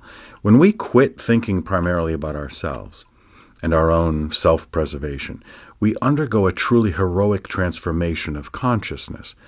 And what all the myths have to deal with is transformation of consciousness of one kind or another. You've been thinking one way, but now you have to think in a different way. How is consciousness transformed? Either by the trials themselves or by illuminating revelations. Trials and revelations are what it's all about. Isn't there a moment of redemption in all of these stories? The woman is saved from the dragon, the city is spared from obliteration, the hero is snatched from danger in the nick of time. Well, yes, there would be no hero deed unless there were an achievement. We can have the hero who fails, but he's usually represented as a kind of clown, someone pretending to more than he can achieve. Well, how is a hero different from a leader? Well, that is a problem Tolstoy dealt with in War and Peace. Here you have Napoleon ravaging Europe and now about to invade Russia, and Tolstoy raises this question. Is the leader really a leader, or is he simply the one out in front on a wave? In psychological terms, the leader might be analyzed as the one who perceived what could be achieved and did it. It has been said that a leader is someone who discerned the inevitable and got in front of it. Napoleon was a leader, but he wasn't a hero in the sense that what he accomplished was grand for humanity's sake. It was for France, the glory of France. Then he is a French hero, is he not? This is the problem for today. Is the hero of a given state or people what we need today when the whole planet should be our field of concern? Napoleon is the 19th century counterpart of Hitler in the 20th. Napoleon's ravaging of Europe was horrific. So you could be a local god and fail the test on a larger cosmic level? Yes, or you could be a local god, but for the people whom that local god conquered, you could be the enemy. Whether you call someone a hero or a monster is all relative to where the focus of your consciousness may be. So we have to be careful not to call a deed heroic when, in a larger mythological sense, it simply doesn't work that way. Well, I don't know. The deed could be absolutely a heroic deed. A person giving his life for his own people, for example. Ah, yes, the German soldier who dies is as much a hero as the American who was sent over there to kill him. So does heroism have a moral objective? The moral objective is that of saving a people, or saving a person, or supporting an idea. The hero sacrifices himself for something. That's the morality of it. Now, from another position, of course, you might say that the idea for which he sacrificed himself was something that should not have been respected. And that's a judgment from the other side. But it doesn't destroy the intrinsic heroism of the deed performed. That's a different angle on heroes from what I got as a young boy when I read the story of Prometheus going after fire and bringing it back, benefiting humanity and suffering for it. Yes, Prometheus brings fire to mankind and consequently civilization. The fire theft, by the way, is a universal mythic theme. Often it's a trickster animal or bird that steals the fire and then passes it along to a relay team of birds or animals who run with it. Sometimes the animals are burned by the flames as they pass the fire along, and this is said to account for their different colorings. The fire theft is a very popular worldwide story. The people in each culture are trying to explain where fire came from. The story isn't really trying to explain it. It has to do more with the value of fire. The fire theft sets man apart from the animals. When you're in the woods at night, you light a fire, and that keeps the animals away. You can see their eyes shining, but they're outside the fire range. So they're not telling the story just to inspire others or to make a moral point. No, it's to evaluate the fire, its importance to us, and to say something about what has set man apart from the beasts. Does your study of mythology lead you to conclude that a single human quest, a standard pattern of human aspiration and thought, constitutes for all mankind something that we have in common, whether we lived 1,000,000 years ago or will live 1,000 years from now? Well, there's a certain type of myth which one might call the vision quest, going in quest of a boon, a vision, which is the same form in every mythology. And that is the thing that I tried to present in the first book I wrote, The Hero with 1,000 Faces. All these different mythologies give us the same essential quest. You leave the world that you're in and you go into a depth or into a distance or up to a height. And there you come to what was missing in your consciousness in the world you formerly inhabited. And then comes the problem either of staying with that and letting the world drop off, or returning with that boon and trying to hold on to it as you move back into your social world again, or returning with that boon and trying to hold on to it as you move back into your social world again. That's not an easy thing to do. So the hero goes for something. He doesn't just go along for the ride. He's not simply an adventurer. Well, there are both kinds of heroes, some that choose to undertake the journey and some that don't. In one kind of adventure, the hero sets out responsibly and intentionally to perform the deed. For instance, Odysseus' son Telemachus was told by Athena, "Go find your father." And that father quest is a major hero adventure for young people. That is the adventure of finding what your career is, what your nature is, what your source is. You undertake that intentionally. Or there's the legend of the Sumerian sky goddess Inanna, who descended into the underworld and underwent death to bring her beloved back to life. Then there are the adventures into which you are thrown. For example, being drafted into the army. You didn't intend it, but you're in now. You've undergone a death and resurrection. You've put on a uniform and you're another creature. One kind of hero that often appears in Celtic myths is the princely hunter who has followed the lure of a deer into a range of forest that he has never seen or been in before. The animal there undergoes a transformation, becoming the queen of the fairy hills or something of that kind. And this is a type of adventure in which the hero has no idea what he's doing, but suddenly finds himself in a transformed realm. Is the adventurer who takes that kind of a trip a hero in the mythological sense? Yes, because he's always ready for it. In these stories, the adventure that the hero is ready for is the one he gets. The adventure is symbolically a manifestation of his character. Even the landscape and the conditions of the environment match his readiness. In George Lucas's Star Wars, Solo begins as a mercenary and ends up a hero, coming in at the last to save Luke Skywalker. Yes, there, Solo has done the hero act of sacrificing himself for another. Do you think that a hero is created out of guilt? Was Solo guilty because he had abandoned Skywalker? It depends on what system of ideas you want to apply. Solo was a practical guy, at least as he thought of himself, a materialist. But he was a compassionate human being at the same time and didn't know it. The adventure evoked a quality of his character that he hadn't known he possessed. So perhaps the hero lurks in each one of us when we don't know it. Our life evokes our character. You find out more about yourself as you go on, and that's why it's good to be able to put yourself in situations that will evoke your higher nature rather than your lower. Lead us not into temptation. Ortega y Gasset talks about the environment and the hero in his meditations on Don Quixote. Don Quixote was the last hero of the Middle Ages. He rode out to encounter giants, but instead of giants, his environment produced windmills. Ortega points out that this story takes place about the time that a mechanistic interpretation of the world came in, so that the environment was no longer spiritually responsive to the hero. The hero is today running up against a hard world that is in no way responsive to his spiritual need.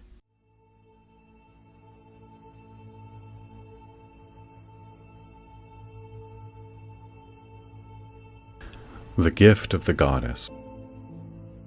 Myths of the great goddess teach compassion for all living beings. There you come to appreciate the real sanctity of the earth itself, because it is the body of the goddess. The Lord's Prayer begins, "Our Father which art in heaven." Could it have begun "Our Mother"? Well, this is a symbolic image. All of the references of religious and mythological images are to planes of consciousness or fields of experience that are potential in human spirit. And these images evoke attitudes and experiences that are appropriate to a meditation on the mystery of the source of your own being. There have been systems of religion where the mother is the prime parent, the source. The mother is really a more immediate parent than the father, because one is born from the mother, and the first experience of any infant is the mother. I have frequently thought that mythology is a sublimation of the mother image. We talk of Mother Earth, and in Egypt you have the Mother Heavens, the goddess Nut, who is represented as the whole heavenly sphere. I was seized in Egypt upon first seeing the figure of Nut in the ceiling of one of those temples. Yes, I know the temple. It's overwhelming in both its ability to evoke awe and in its sensual character. Yes, the idea of the goddess is related to the fact that you are born from your mother, and your father may be unknown to you, or the father may have died. Frequently in the epics, when the hero is born, his father has died, or his father is in some other place, and then the hero has to go in quest of his father. In the story of the incarnation of Jesus, the father of Jesus was the Father in heaven, at least in terms of the symbology. When Jesus goes to the cross, he's on the way to the Father, leaving the mother behind. And the cross, which is symbolic of the earth, is the mother symbol. So on the cross, Jesus leaves his body on the mother, from whom he has acquired his body, and he goes to the Father, who is the ultimate transcendent mystery source. What impact has this Father quest had on us down through the centuries? It's a major theme in myth, where the boy says, "Mother, who is my father?" And she will say, "Well, your father is in such and such a place," and then he goes on the father quest. Well, in the Odyssey, Odysseus' son Telemachus is a tiny babe when Odysseus goes off to the Trojan War. The war lasts for 10 years, and then on his journey home, Odysseus is lost for 10 more years in the mysterious world of the mythological Mediterranean. Athena comes to Telemachus, who is now 20 years old, and says, "Go find your father." Well, he doesn't know where his father is. He goes to Nestor and asks, "Where do you think my father would be?" And Nestor says, "Well, go ask Proteus. He's on the father quest." In Star Wars, Luke Skywalker says to his companions, "I wish I had known my father." There's something powerful in the image of the father quest. But why no mother quest?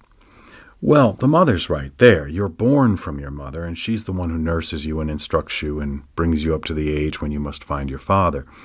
Now, the finding of the father has to do with finding your own character and destiny. There's a notion that the character is inherited from the father and the body, and very often the mind, from the mother. But it's your character that's the mystery, and your character is your destiny. So it is the discovery of your destiny that is symbolized by the father quest. So when you found your father, you found yourself. We have the word in English, atonement, at one meant with the Father. You remember the story of Jesus lost in Jerusalem when he's a little boy, about 12 years old. His parents hunt for him, and when they find him in the temple, in conversation with the doctors of the law, they ask, "Why did you abandon us this way? Why did you give us this fear and anxiety?" And he says, "Didn't you know I had to be about my Father's business?" He's 12 years old. That's the age of the adolescent initiations. Finding who you are. But what happened along the way to this reverence that in primitive societies was directed towards the goddess figure, the great goddess, the Mother Earth? What happened to that? Well, that was associated primarily with agriculture and the agricultural societies. It has to do with earth. The human woman gives birth just as the earth gives birth to the plants. She gives nourishment as the plants do. So woman magic and earth magic are the same. They are related.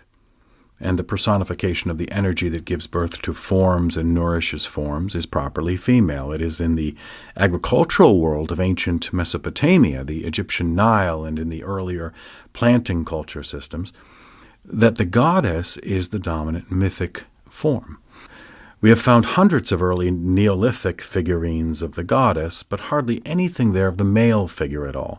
The bull and certain other animals, such as the boar and the goat, may appear as symbolic of the male power, but the goddess was the only visualized divinity at that time. And when you have a goddess as the creator, it's her own body that is the universe. She is identical with the universe. And that's the sense of that goddess nut figure that you saw in the Egyptian temple. She is the whole sphere of the life-enclosing heavens. There is one scene of the goddess swallowing the sun, remember? The idea is that she swallows the sun in the west and gives birth to the sun in the east, and it passes through her body at night. So it would be natural for people trying to explain the wonders of the universe to look to the female figure as the explanation of what they see in their own lives. Not only that, but when you move to a philosophical point of view, as in the goddess religions of India, where the goddess symbology is dominant to this day, the female represents Maya. The female represents what in Kantian terminology we call the forms of sensibility. She is time and space itself, and the mystery beyond her is beyond all pairs of opposites. So it isn't male and it isn't female. It neither is nor is not. But everything is within her, so that the gods are her children. Everything you can think of, everything you can see is a production of the goddess. I once saw a marvelous scientific movie about protoplasm. It was a revelation to me. It is in movement all the time, flowing. Sometimes it seems to be flowing this way and that, and then it shapes things. It has a potentiality for bringing things into shape. And I saw this movie in Northern California, and as I drove down the coast to Big Sur all the way, all I could see was protoplasm in the form of grass being eaten by protoplasm, in the form of cows, protoplasm in the form of birds, diving for protoplasm in the form of fish. So you just got this wonderful sense of the abyss from which all has come. But each form has its own intentions, its own possibilities, and that's where meaning comes, not in the protoplasm itself. We are right back then to the Indians, who believe that the informing life and energy of all things is the earth. You quote those lines from the Upanishads. Thou art the dark blue bird and the green parrot with red eyes. Thou hast the lightning as thy child. Thou art the season and the seas, having no beginning. Thou dost abide with the immanence, whereof all things are born. That's the idea, isn't it, that we and the earth are the same? But wasn't it inevitable that this idea would die under the weight of scientific discoveries? I mean, we know now that plants don't grow out of the bodies of dead people. They grow according to the laws of seed and soil and sun. Didn't Newton kill myth? Oh, I think myth is coming back. There's a young scientist today who's using the term morphogenetic field, the field that produces forms. That's who the goddess is, the field that produces forms. What's the significance for us? Well, it means to find what is the source of your own life. What is the relationship of your body, your physical form, to this energy that animates it? The body without the energy isn't alive, is it?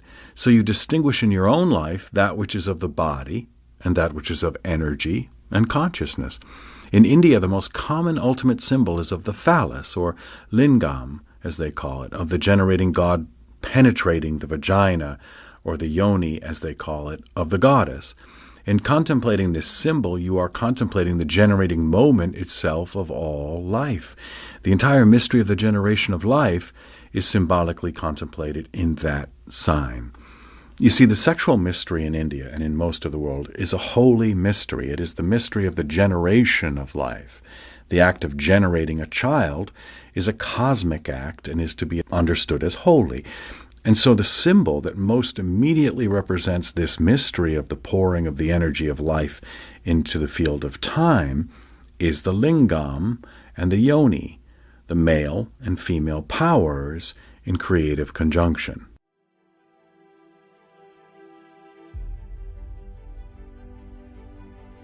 Tales of love and marriage. Love is such a vast subject that, well, if I came to you and said, let's talk about love, where would you begin? I'd begin with the troubadours in the 12th century. And who were they? The troubadours were the nobility of Provence and then later other parts of France and Europe.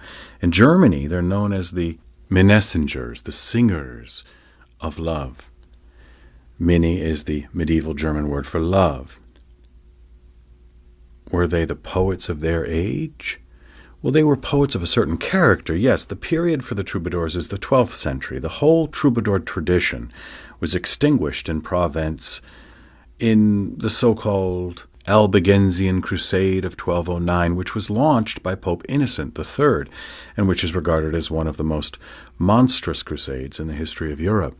The troubadours became associated with the Manichaean heresy of the Albigensians that was rampant at that time, though the Albigensian movement was really a protest against the corruption of the medieval clergy. So the troubadours and their transformation of the idea of love got mixed up in religious life in a very complicated way. The transformation of love, what do you mean? The troubadours were very much interested in the psychology of love, and they're the first ones in the West who really thought of love the way we do now, as a person-to-person relationship. What had it been before that? Before that, love was simply eros, the god who excites you to sexual desire. And this is not the experience of falling in love the way the troubadours understood it. Eros is much more impersonal than falling in love. You see, people didn't know about amor. Amor is something personal that the troubadours recognized. Eros and agape are impersonal loves. Explain. Eros is a biological urge. It's the zeal of the organs for each other. The personal factor doesn't matter. And agape? Agape is love thy neighbor as thyself, spiritual love. It doesn't matter who the neighbor is.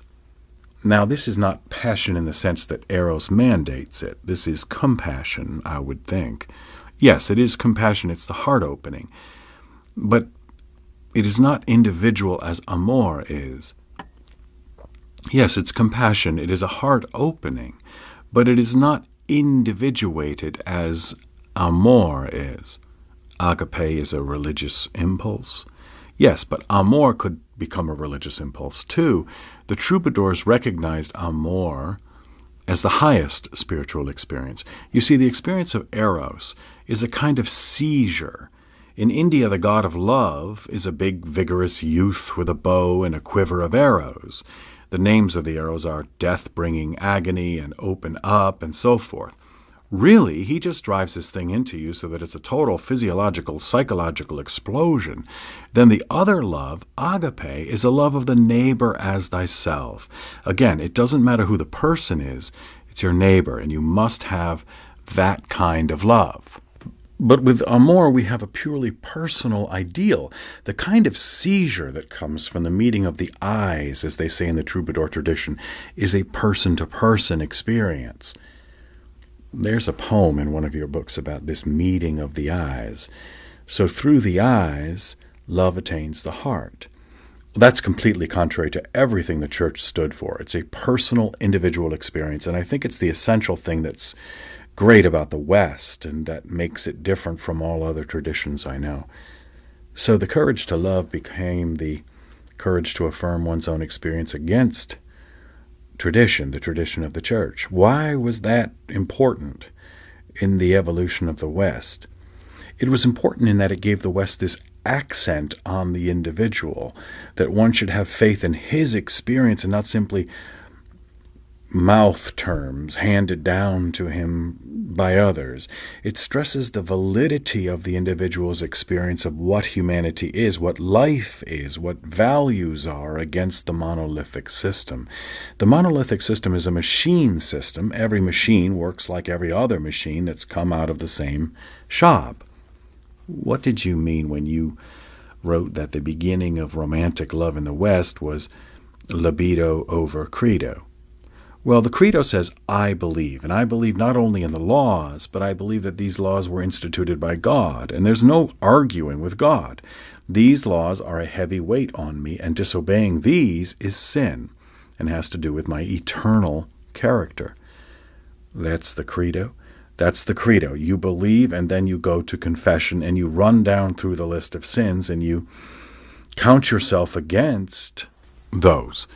And instead of going into the priest and saying, bless me, Father, for I have been great this week, you meditate on the sins. And in meditating on the sins, then you really become a sinner in your life. It's a condemnation, actually, of the will to life. That's what the credo is. And libido? The libido is the impulse to life. It comes from the heart. And the heart is the organ of opening up to somebody else. That's the human quality as opposed to the animal qualities, which have to do with self-interest. So you're talking about romantic love as opposed to lust or passion or a general religious sentiment. Yes, the usual marriage in traditional cultures was arranged for by the families. It wasn't a person-to-person decision at all. In India to this day, you have columns in the newspapers of advertisements for wives that are put in by marriage brokers. I remember in one family that I knew there, the daughter was going to marry. She had never seen the young man she was going to marry, and she would ask her brothers, is he tall? Is he dark? Is he light? What? In the Middle Ages, that was the kind of marriage that was sanctified by the church, and so the troubadour idea of a real person-to-person amor was very dangerous because it was heresy. Not only heresy, it was adultery, what might be called spiritual adultery. Since the marriages were all arranged by society, the love that came from the meeting of the eyes was of a higher spiritual value. The true marriage is the marriage that springs from the recognition of identity in the other, and the physical union is simply the sacrament in which that is confirmed. It doesn't start the other way around with the physical interest that then becomes spiritualized. It starts from the spiritual impact of love, amor. Christ spoke of the adulterer at heart, the violation of the union that takes place spiritually in the mind and heart. And every marriage was such a violation when it was arranged by society and not the heart. That's the sense of courtly love in the Middle Ages. It is in direct contradiction to the way of the church. The word amor, spelt backwards, is Roma, the Roman Catholic Church, which was justifying marriages that were simply political and social in their character, and so came this movement validating individual choice, what I call following your bliss. But there's danger too, of course, that one should feel the sickness of love. There's no possible fulfillment in this world of that identity one is experiencing. Now that's big stuff, especially for medieval Catholics. who believed in a literal hell.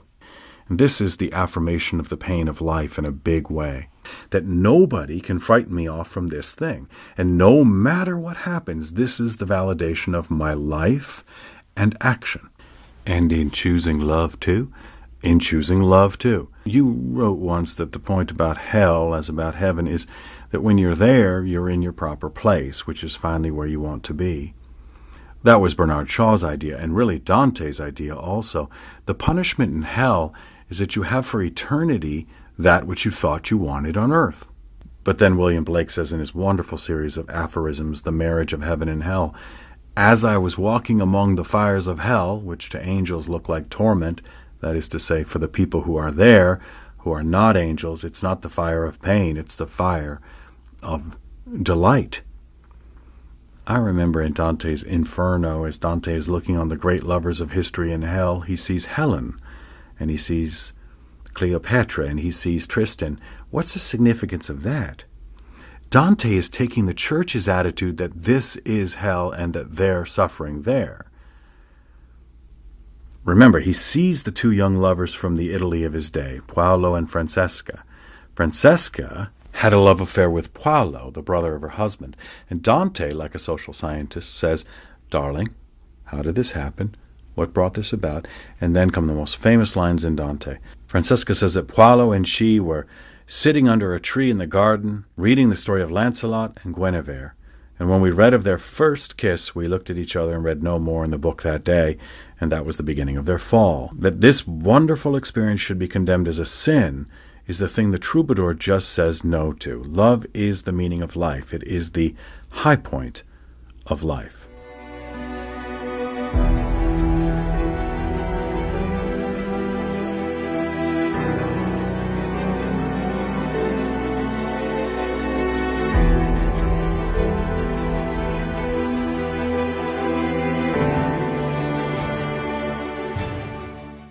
Power of Myth Part 4.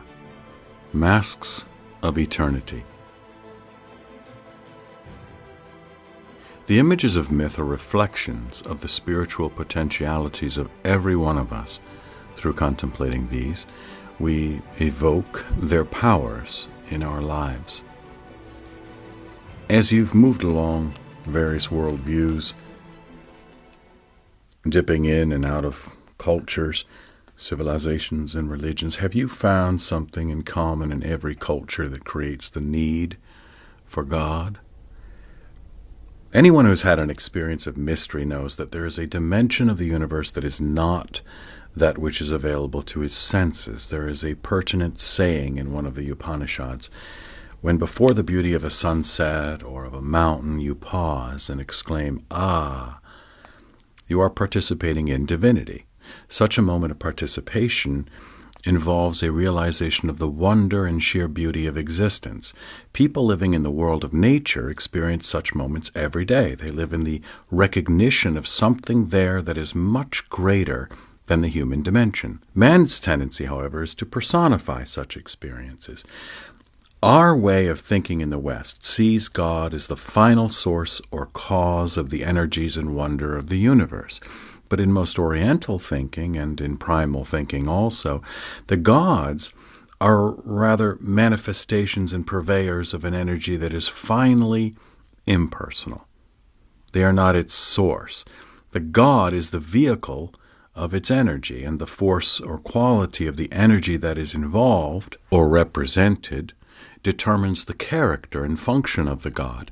There are gods of violence, there are gods of compassion, there are gods that unite the two worlds of the unseen and the seen, and there are gods that are simply the protectors of kings or nations in their war campaigns. These are all personifications of the energies in play, but the ultimate source of the energies remains a mystery. Doesn't this make fate a kind of anarchy, a continuing war among principalities? Yes, as it is in life itself, even in our minds. When it comes to making a decision, there will be a war. In acting in relationship to other people, for example, there may be 4 or 5 possibilities. The influence of the dominant divinity in my mind will be what determines my decision.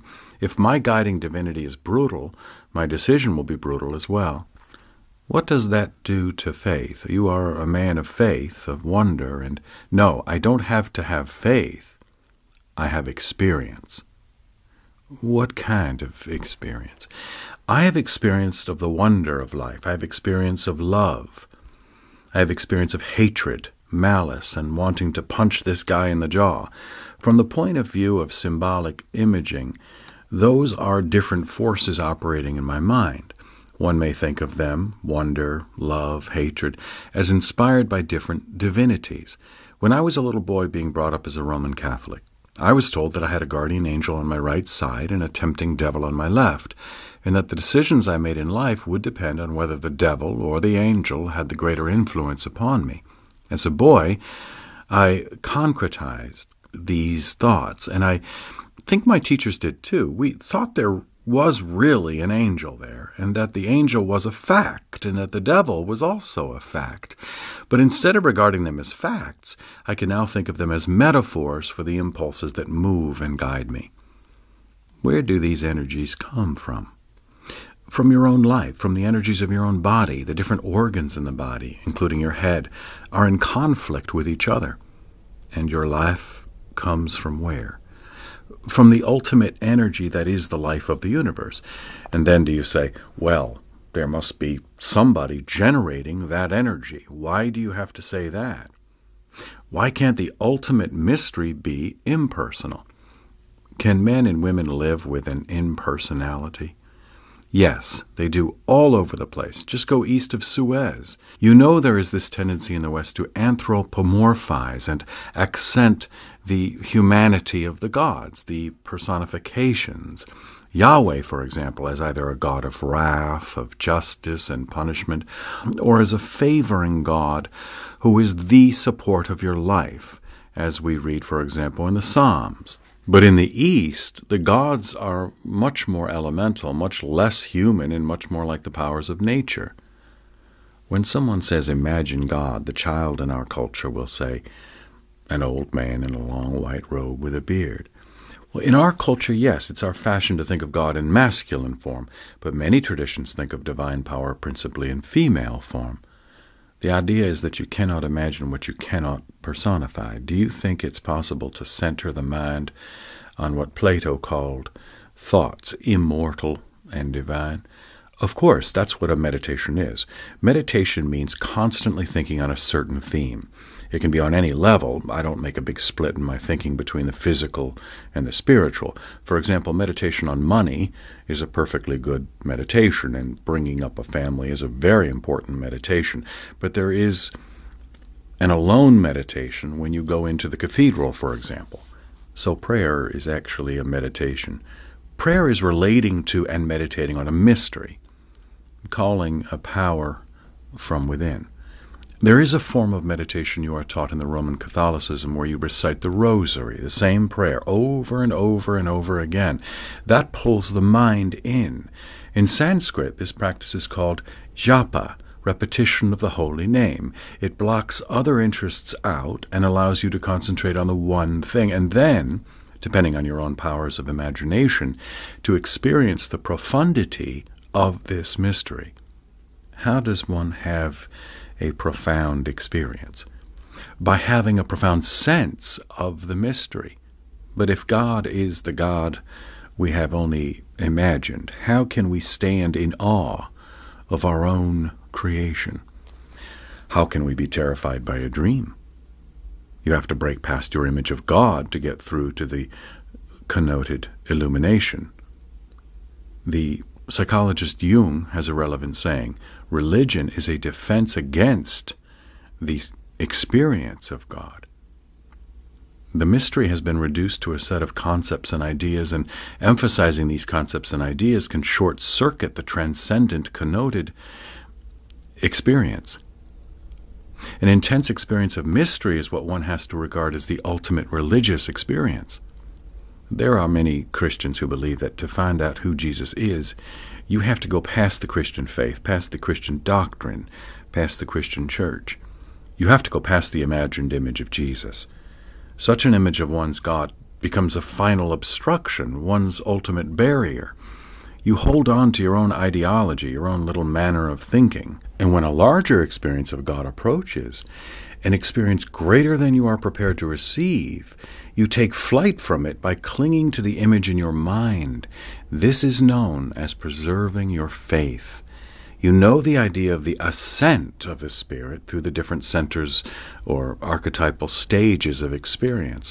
One begins with the elementary animal experiences of hunger and greed, and then of sexual zeal, and on to physical mastery of one kind or another.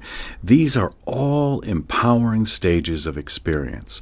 But then, when the center of the heart is touched, and a sense of compassion awakened with another person or creature, and you realize that you and that other are in some sense creatures of the one life in being, a whole new stage of life in the Spirit opens out.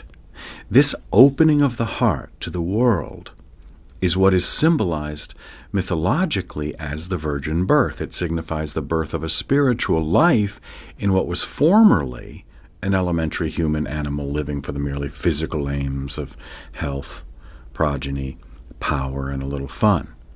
But now we come to something else.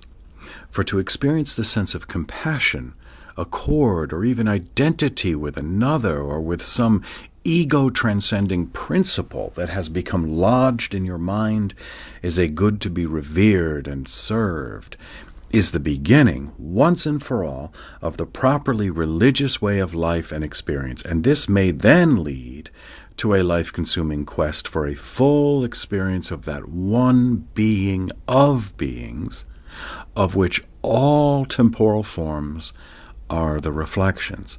Now, this ultimate ground of all being can be experienced in two senses.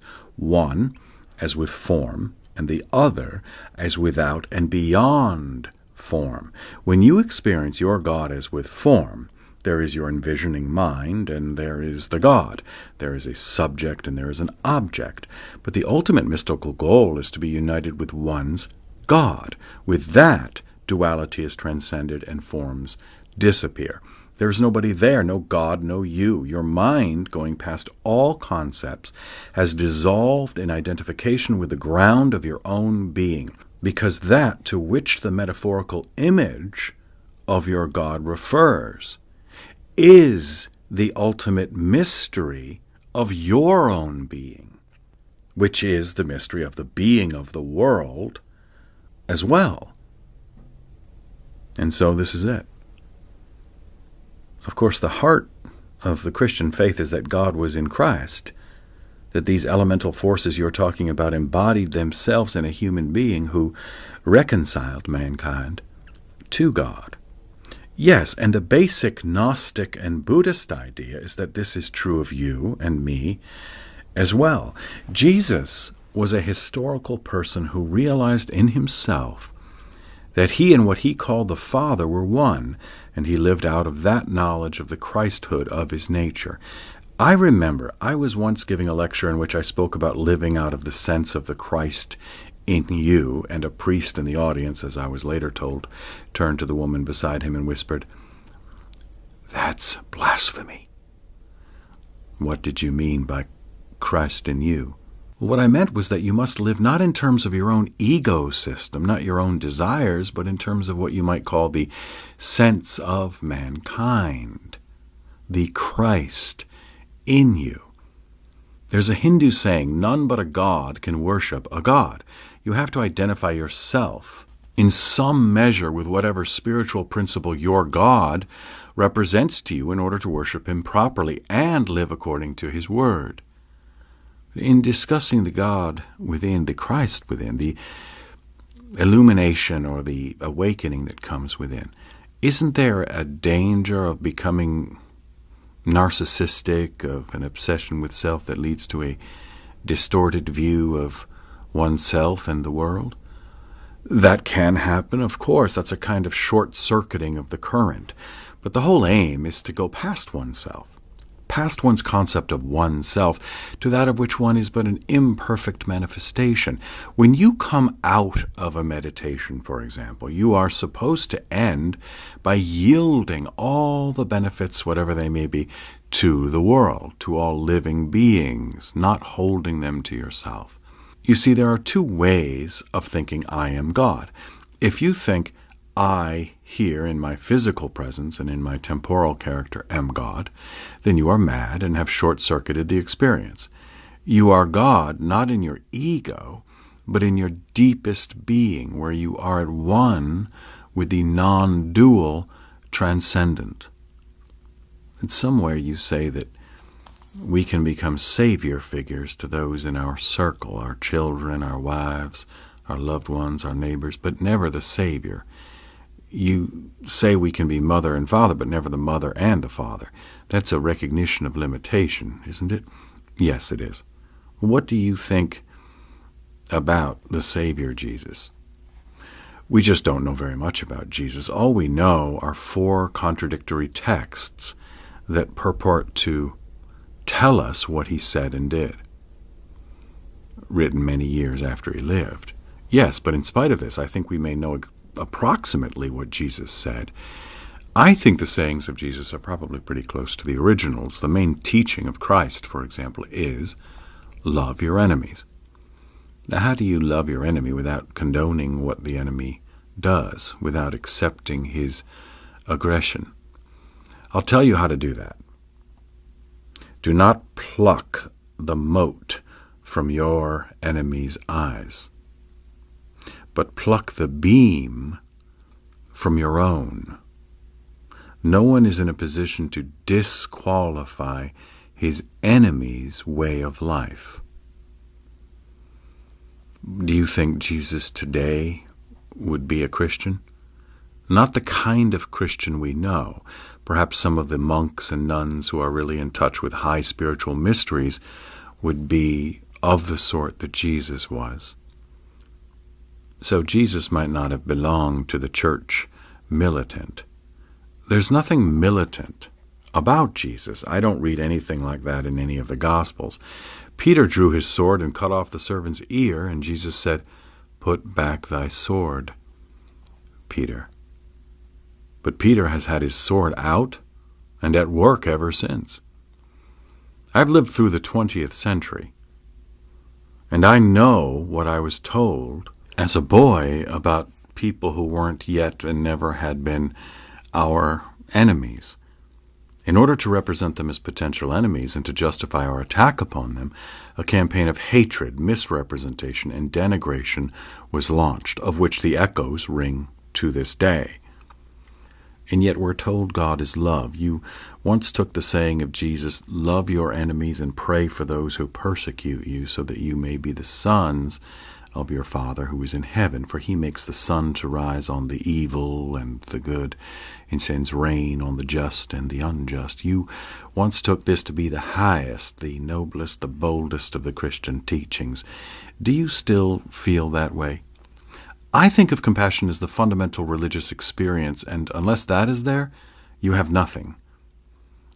I'll tell you what the most gripping scripture in the Christian New Testament is for me. I believe, "Help thou my unbelief." I believe in this ultimate reality that I can and do experience it. But I don't have answers to my questions. I believe in the question, is there a God? A couple of years ago, I had a very amusing experience. I was in the New York Athletic Club swimming pool, where I was introduced to a priest who was a professor at one of our Catholic universities. So after I had had my swim, I came and sat in a lounging chair in what we call the horizontal athlete position. And the priest, who was beside me, asked, "Now, Mr. Campbell, are you a priest?" I answered, "No, Father." He asked, "Are you Catholic?" I answered, "I was, Father." Then he asked, and I think that's interesting that he phrased the question in this way, "Do you believe in a personal God?" "No, Father," I said. And he replied, "Well, I suppose there's no way to prove by logic the existence of a personal God." "If there were, Father," said I, "what then would be the value of faith?" "Well, Mr. Campbell," said the priest quickly, "it's nice to have met you," and he was off. I felt I had executed a jiu-jitsu throw. But that was an illuminating conversation to me. The fact that a Catholic father had asked, "Do you believe in a personal God?" meant to me that he had also recognized the possibility of an impersonal God, namely a transcendent ground or energy in itself. The idea of Buddha consciousness is of an immanent, luminous consciousness that informs all things and all lives. We unthinkingly live by fragments of that consciousness, fragments of that energy.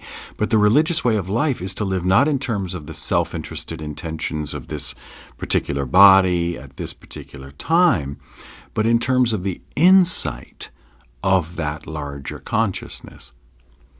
There's an important passage in the recently discovered Gnostic Gospel according to St. Thomas. When will the kingdom come? And Christ's disciples ask. In Mark 13, I think it is, we read that the end of the world is about to come. That is to say, a mythological image, that of the end of the world, is there taken as predicting an actual, physical, historical fact to be. But in Thomas's version, Jesus replies, "The kingdom of the Father will not come by expectation. The kingdom of the Father is spread upon the earth, and men do not see it." So I look at you now in that sense, and the radiance of the presence of the divine is known to me through you, through me. Yeah, you, sure. When Jesus says, "He who drinks from my mouth will become as I am, and I shall be he," he's talking from the point of view of that being of beings which we call the Christ, who is the being of all of us. Anyone who lives in relation to that is as Christ. Anyone who brings into his life the message of the Word is equivalent to Jesus. That's the sense of that. So that's what you mean when you say, "I am radiating God to you." You are, yes, and you to me. And I am speaking this seriously. I take it seriously. I do sense that there is divinity in the other. Well, not only that, but what you represent in this conversation and what you're trying to bring out is a realization of these spiritual principles.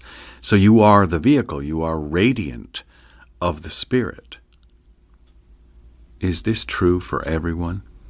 It is true for everyone who has reached in his life the level of the heart. Do you really believe there is a geography of the psyche?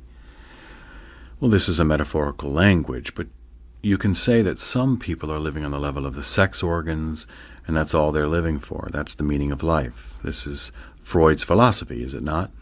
Then you come to the Adlerian philosophy of the will to power, that all of life is centered on obstructions and overcoming the obstructions. Well, sure, that's a perfectly good life, and those are forms of divinity also, but they are on the animal level.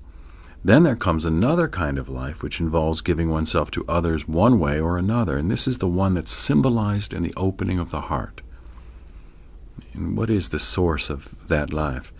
It must be a recognition of your life in the other, of the one life in the two of us. God is an image for that one life. We ask ourselves where this one life comes from, and people who think everything has to have been made by somebody will think, well, God made it, so God's the source of all this. Well, then, what is religion? The word religion means religio, linking back. If we say it is the one life in both of us, then my separate life has been linked to the one life, religio, linked back. This has become symbolized in the images of religion, which represent that connecting link. Jung, the famous psychologist, says that one of the most powerful religious symbols is the circle. He says that the circle is one of the great primordial images of mankind, and that in considering the symbol of the circle, we are analyzing the self. What do you make of that? The whole world is a circle. All of these circular images reflect the psyche, so there may be some relationship between these architectural designs and the actual structuring of our spiritual functions. When a magician wants to work magic, he puts a circle around himself, and it is within this bounded circle, this hermetically sealed-off era, that powers can be brought into play that are lost outside the circle. I remember reading about an Indian chief who said, "When we pitch camp, we pitch a camp in a circle. When the eagle builds a nest, the nest is in a circle. When we look at the horizon is in a circle. Circles were very important to some Indians, weren't they? Yes, but they're also in much that we've inherited from Sumerian mythology. We've inherited the circle with the 4 cardinal points in 360 degrees. The official Sumerian year was 360 days with 5 holy days that don't count, which are outside of time and in which they had ceremonies relating their society to the heavens. Now we're losing this sense of the circle in relation to time because we have digital time where you just have time buzzing by. Out of the digital, you get the sense of the flow of time. At Penn Station in New York, there's a clock with the hours, the minutes, the seconds, the tenths of seconds, and the hundredths of seconds. But when you see the hundredths of a second buzzing by, you realize how time is running through you. The circle, on the other hand, represents totality. Everything within the circle is one thing, which is encircled and framed. That would be the spatial aspect. But the temporal aspect of the circle is that you leave, you go somewhere, and always come back. God is the Alpha and the Omega, the source and the end. The circle suggests immediately a completed totality, whether in time or in space. How does one worship a metaphor, love a metaphor, die for a metaphor? Well, that's what people are doing all over the place, dying for metaphors. But when you really realize the sound Aum, the sound of the mystery of the word everywhere, then you don't have to go out and die for anything because it's right there all around. Just sit still and see it and experience it and know it. That's a peak experience. Explain Aum. Aum is a word that represents to our ears that sound of the energy of the universe, of which all things are manifestations. You start in the back of the mouth, ah, and then oo. You fill the mouth, and closes the mouth. When you pronounce this properly, all vowel sounds are included in the pronunciation, Aum. Consonants are here regarded simply as interruptions of the essential vowel sound. All words are thus fragments of Aum, just as all images are fragments of the form of forms. Aum is a symbolic sound that puts you in touch with that resounding being that is the universe. If you heard some of the recordings of Tibetan monks chanting Aum, you would know what the word means, all right. That's the Aum of being in the world. To be in touch with that and to get to the sense of that is the peak experience of all. A-U-M, Aum, the birth, the coming into being, and the dissolution that cycles back. Aum is called the 4-element syllable. Aum, and what is the 4th element? The silence out of which Aum arises and back into which it goes and which underlies it. My life is the Aum, but there's a silence underlying it too. That is what we would call the immortal. And this is the mortal, and that's the immortal. And there wouldn't be the mortal if there wouldn't the immortal. One must discriminate between the mortal aspect and the immortal aspect of one's own existence. In the experience of my mother and father who are gone, of whom I was born, I have come to understand that there is more than what was our temporal relationship. Of course, there were certain moments in that relationship when an emphatic demonstration of what the relationship was would be brought to my realization. I clearly remember some of those. They stand out as moments of epiphany, of revelation, of the radiance. The meaning is essentially wordless. Yes, words are always qualifications and limitations. And yet, Joe, all we puny human beings are left with is this miserable language, beautiful though it is, that falls short of trying to describe. That's right, and that's why it is a peak experience to break past all that every now and then and to realize, oh, ah.